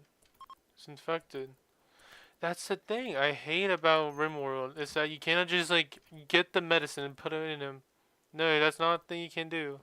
Like if you, it's not even a thing to. Like it pisses me off. Okay, prisoners. Yeah, subtend him. No, use the fucking. I don't. It's so annoying. Like go use the fucking glitter medicine. I know he's not gonna live, but like okay, glitter medicine might do something about it. Like might as well give it a try. But it's like, no, we're not gonna do that. And it's so annoying. It's the most annoying thing ever. It is so, it's like the most, I shit you not, it is so annoying. I just don't understand it. Yeah, come here. You use the fucking medicine. Like, I don't. Yes, you use it. I don't. I'm not even using the fucking. You use the medicine on him, dude.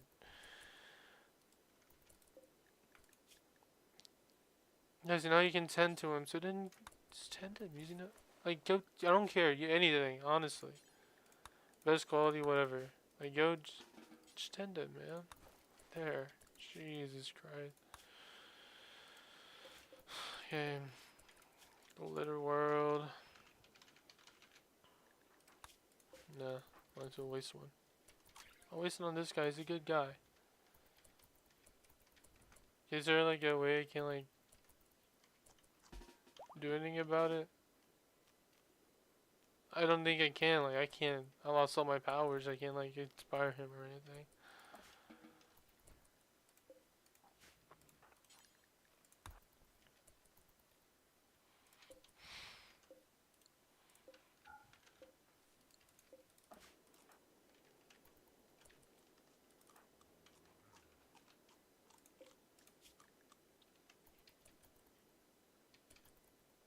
Probably gonna die, and is honestly. I don't mind wasting glitter world. It's whatever. Here, you go back here. Do we really need that much? If he dies, we'll just dump the body. Honestly. Well, what's he have on him? I don't want to give him anything. Can we? I hate that. I hate that prisoners are like you cannot. Yeah, hold up. Bio, gear, drop. Unload.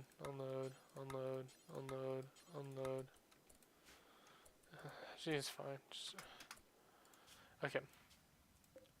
Reform. Go here. Franklin. Don't take anything. Really? What do you need to take? We don't need to take anything. That's fine. Take 600 back. Take no gold. Exile supplies. Yeah, that's automatic.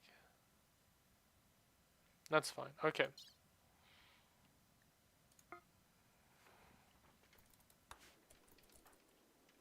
And then you'll go reform.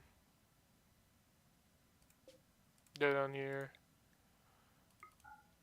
Really? Oh, really? That's why. There's mountains. Okay. I was like, why is it so much? So take that, get beer, get wood. Do we need wood? No. Wood's kind of useless, honestly. Not a Rimworld, but like, you know what I'm saying, so. Still, sure, take that. Screw it. Alpha wood. Yeah, take all the wood you can get. Take like everything. Yep. Boom. It's so good. Everything's just great. Everything's just beautiful. Everything's just great. But, he is crying like a baby again. Okay. No, I mean, he is a baby, but don't make it right. Well, I mean, April's here. Everything's going smooth. We just need more people. Who's his resistance?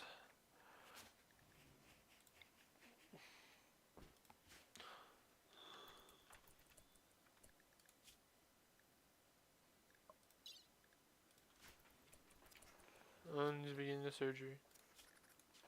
Yeah.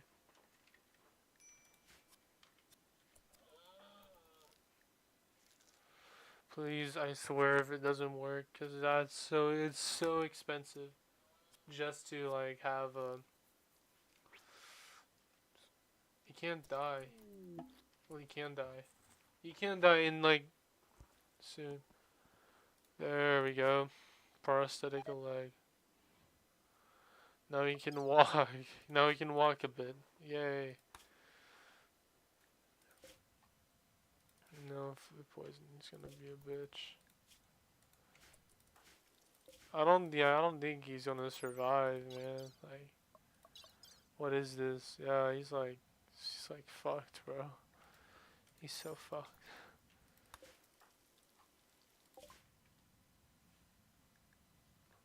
No, refusing to fight. And what are... Did we not refuse and... Oh, I was like Dickerson. Oh, okay. Yeah, what's with these petty, like, okay, like, you think you're gonna, like, actually fucking kill me? Are you that confident in yourself? He does have a good weapon, so it's like... I'm actually gonna, like, be careful, because that weapon is actually pretty powerful. And could one-shoot us. Yeah, see?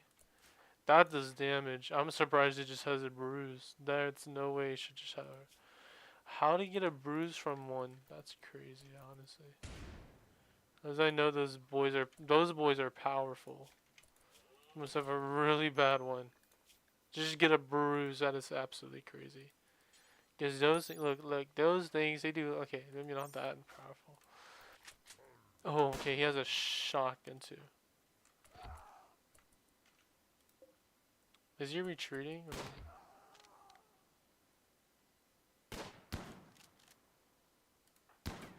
Oh no. Yeah, move out of range. Move out of range. How is he shooting it from that far? Is he good? Anything? No. Don't bother. Take that.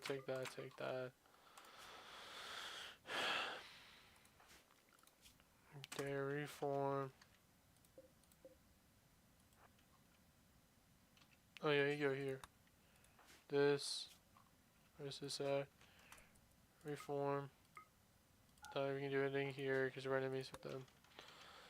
Go here. Take slave.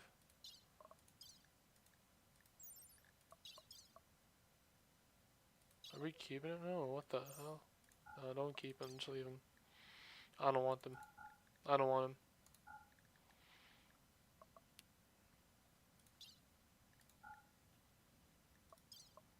It's good enough. Take that boy. Now Franklin's like, he's dead. He is so dead. I can put him in the, if I can on time. Actually, I'm gonna do like, I'm gonna stay up until like, I'm gonna stay up a little more. So I can do whatever I want.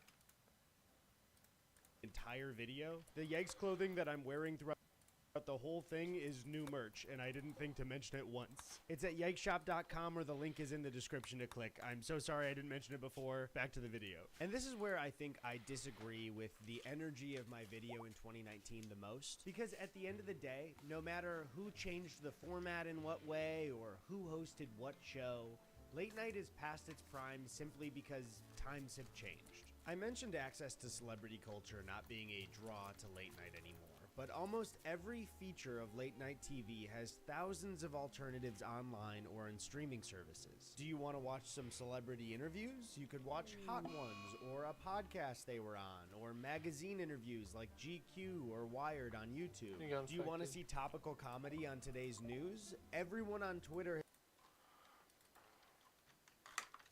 Probably because of this thing. I'm guessing.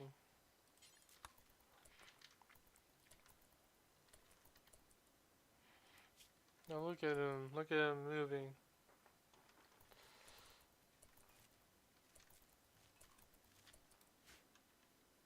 So proud, so proud.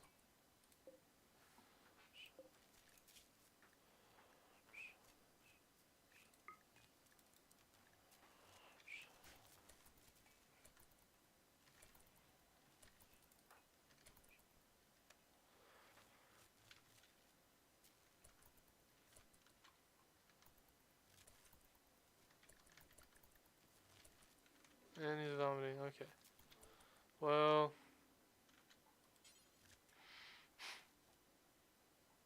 he kind of does require tending. Hold up. We need to put security cameras, man. Camera. Yeah, put one here.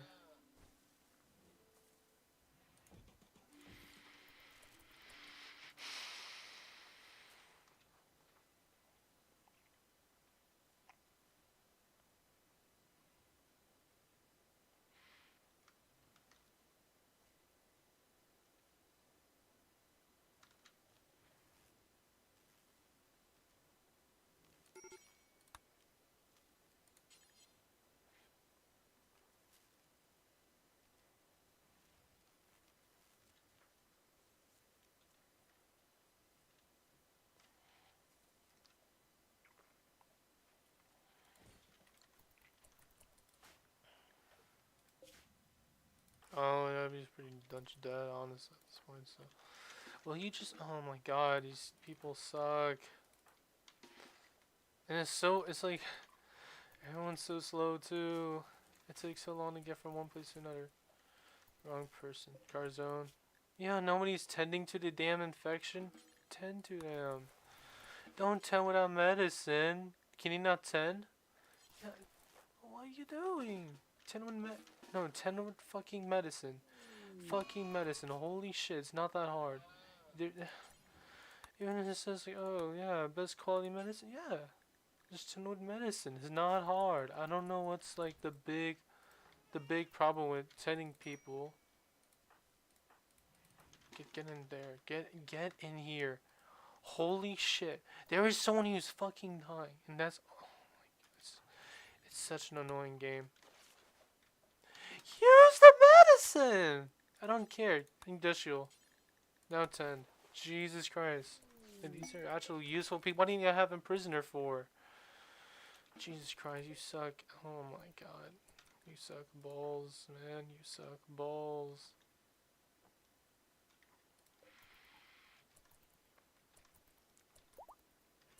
Here, no, you're gonna get in there. Oh my god, he doesn't even have ability to like do shit?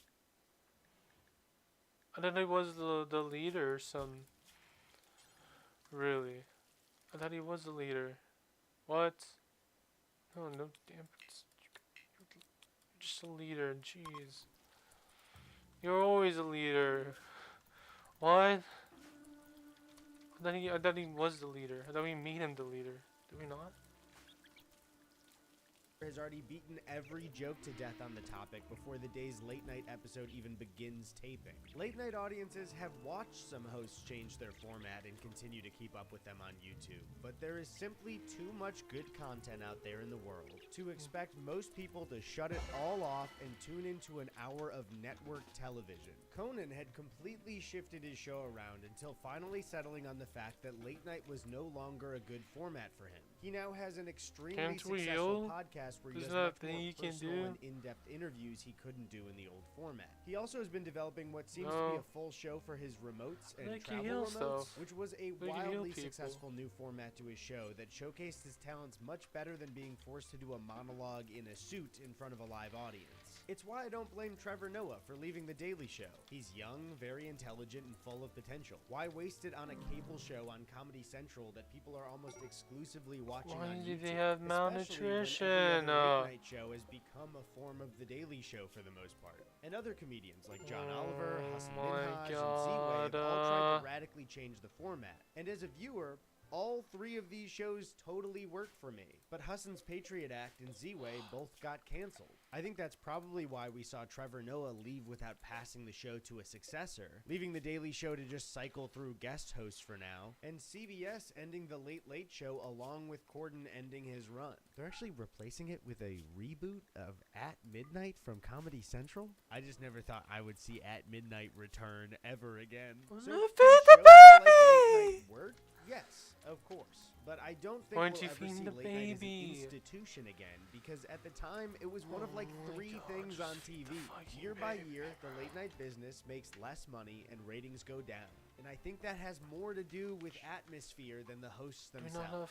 When I was 13, my parents got a cable package that required 2 extra cable boxes to be installed in our house. That meant that for the first time, my brother Tony and I had access to watch what we wanted later at night. Now this coincidentally was right around the time that Conan O'Brien agreed to start his show again on TBS. At the time, this was a huge deal running off the Tonight Show drama. So we tuned in to watch his premiere episode, and I cannot stress how instantly hooked we were on his show. For years, I was glued to the TV almost every single night to watch him. I love how silly he allowed himself to be, how frequently he made himself the butt of a joke to elevate his guests. Andy was always quick and hilarious, and anytime Conan did a remote, I was beyond excited. And for most of my teenage years, I had 2 dreams in my life. One is that I wanted to make movies or be involved in making movies.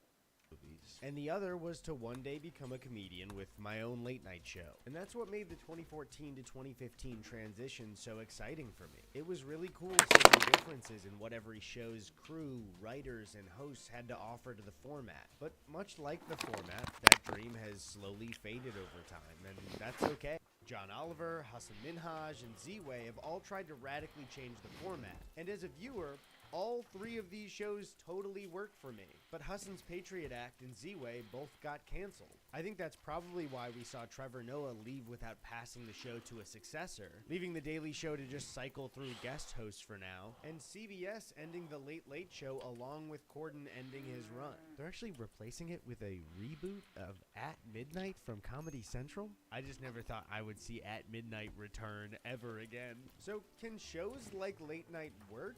Yes, of course. But I don't think we'll ever see late night as an institution again, because at the time, it was one of like 3 things on TV. Year by year, the late night business makes less money and ratings go down. And I think that has more to do with atmosphere than the hosts themselves. When I was 13, my parents got a cable package that required 2 extra cable boxes to be installed in our house. That meant that for the first time, my brother technically changed the format. And as a viewer, all 3 of these shows totally worked for me, but Hassan's Patriot Act and Z-Way both got canceled. I think that's probably why we saw Trevor Noah leave without passing the show to a successor, leaving The Daily Show to just cycle through guest hosts for now, and CBS ending The Late Late Show along with Corden ending his run. They're actually replacing it with a reboot of At Midnight from Comedy Central? I just never thought I would see At Midnight return ever again. So, can shows like Late Night work? Yes, of course. But I don't think we'll ever see late night as an institution again, because at the time, it was one of like 3 things on TV. Year by year, the late night business makes less money and ratings go down. And I think that has more to do with atmosphere than the hosts themselves. When I was 13, my parents got a cable package that required 2 extra cable boxes to be installed in our house. That meant that for the first time, my brother Tony and I had access to watch what we wanted later at night. Now this coincidentally was right around the time that Conan O'Brien agreed to start his show again on TBS. At the time, this was a huge deal running off the Tonight Show drama. So we tuned in to watch his premiere episode, and I cannot stress how instantly hooked we were on his show. For years, I was glued to the TV almost every single night to watch him. I love how silly he allowed himself to be, how frequently he made himself the butt of a joke to elevate his guests. Andy was always quick and hilarious, and anytime Conan did a remote, I was beyond excited. And for most of my teenage years, I had 2 dreams in my life. One is that I wanted to make movies or be involved in making movies. And the other was to one day become a comedian with my own late night show. And that's what made the 2014 to 2015 transition so exciting for me. It was really cool seeing the differences in what every show's crew, writers, and hosts had to offer to the format. But much like the format, that dream has slowly faded over time. That's okay. Times change, the world changes, and people's interests change. So who knows what the future of late night will be? Die, or maybe it'll just drop in ratings and never be as influential as it once was. But there is something that I do know, and that's the fact that if you have any positive memory of a late night show with yourself or friends or family, it would be 100% impossible without the talented writers on staff at these shows. Now, I'm sure you've heard about this, but if you haven't, currently the Writers Guild of America is on strike negotiating with major studios. Then we begin with the WGA strike. Writers say they are fighting to make screenwriting a sustainable career once again. Writers on average now getting paid 23% less than 15 years ago when adjusted for inflation. Times are changing fast in entertainment, which is why I was overjoyed to see all of the hosts and late night shows pause their production to support the writers in this situation. These are our writers, and I'll stick myself in there because I'm WGA too, and they're so important to our show. I need my writers. I need them real bad. Yeah, I got no show without my writers. No one is entitled to a job in show business, but for those people who have a job in show business, they are entitled to fair compensation. They are entitled to make a living. Because while some people who are critical of the strike online think that the Hollywood elite are striking for more money, it's not the case at all. The Hollywood elite you're thinking of are studio execs that get super, super rich off of the work of the writers. So if you are against the Hollywood elite and pro the little guy, then you should be pro this union and pro the strike. And with that being said, I have one more very important thing to do. Been walking round in circles. This will be my last year hosting the Late Late Show. Don't you dare. This long overdue conversation. Why we're falling apart. Awake, tossing and turning. No one's too much. Me eggs are overcooked. Let's make the waiter cry. What? Then just why? What is immobile? Is it a dead body? Then let it go! Oh my, yes, just let it go. Gosh. Late Show with J. You haven't? Currently, the Writers Guild on strike negotiating with major studios. Then we begin with the WGA strike. Writers say they are Still fighting to make too much screenwriting a weight. sustainable career once again. Writers on average now getting paid 23% less than 15 years ago when adjusted for inflation. Times are changing fast in entertainment, which is why I was overjoyed to see all of the hosts and late night shows pause their production to support the writers in this situation. These are our writers, and I'll stick myself in there because I'm WGA too, and they're so important to our show. I need my writers. I need them real bad. Yeah, I got no show without my writers. No one is entitled to a job in show business, but for those people who have a job in show business, they are entitled to fair compensation. They are entitled to make a living. Because while some people who are critical of the strike online think that the Hollywood elite are striking for more money, it's not the case at all. The Hollywood elite you're thinking of are studio execs that get super, super rich off of the work of the writers. So if you are against the Hollywood elite and pro the little guy, then you should be pro this union and pro the strike. And with that being said, I have one more very important thing to do. Walking round in circles. This will be my last year hosting the Late Late Show. Don't you dare. This long overdue conversation. Why we're falling apart. Awake, tossing and turning. One more endless Blimey, Harry, me eggs are overcooked. Let's make the waiter cry. You were talking to someone else last night. So now I thank you for making it easy to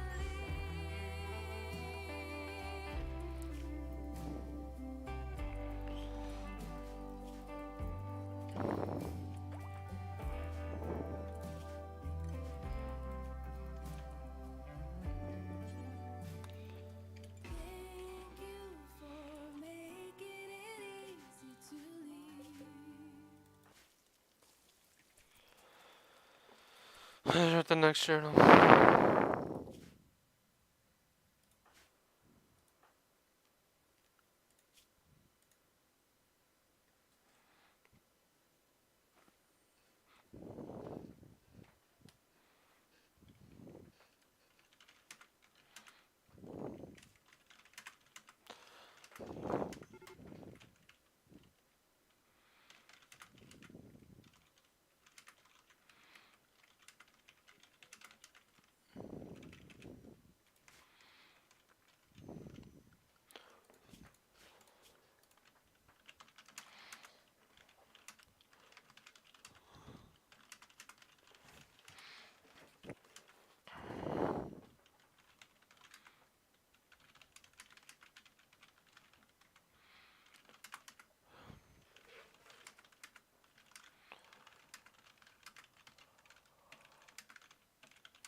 Not subtle.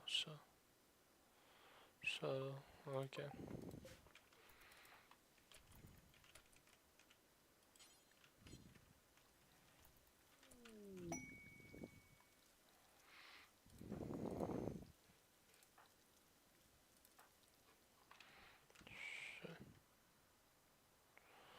Sure.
Come on.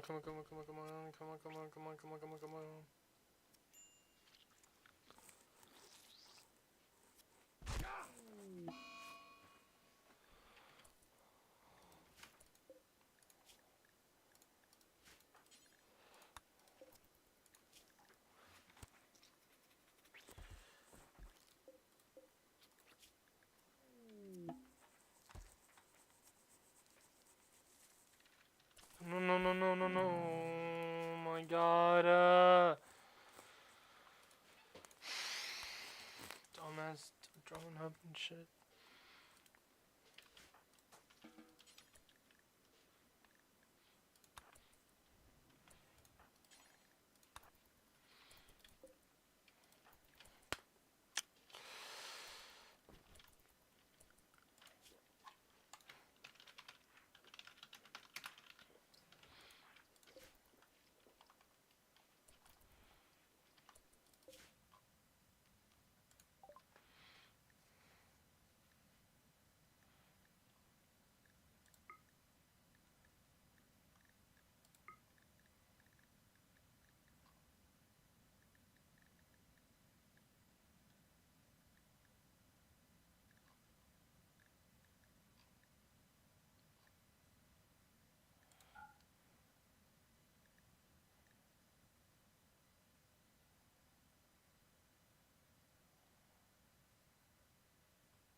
Damn it, we should've. Oh, I don't have enough clothes.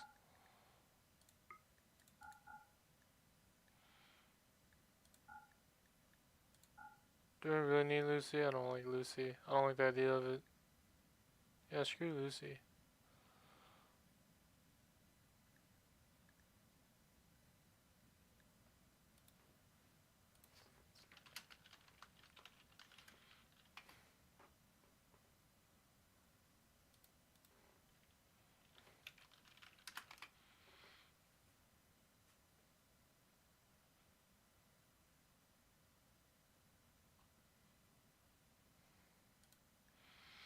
Yeah, this is pretty useless. I'll sell 10 of them. And then we can buy.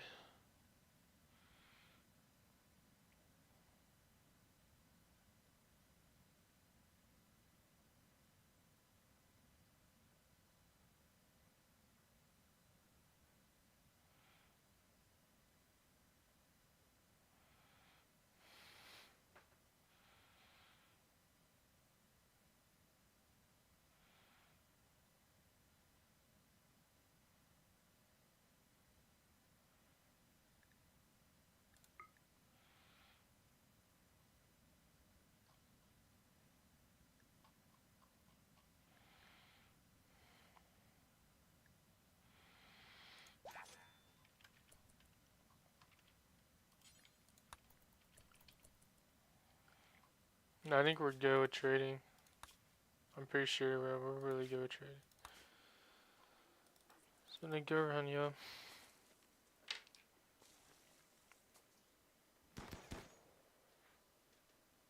How do we get like a marine helmet or something? Something like that. Is that what we got? A samurai helmet, whatever? Yeah, I think that's what we got. Some shit like that. Special helmet.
You got shit from the flu.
Oh.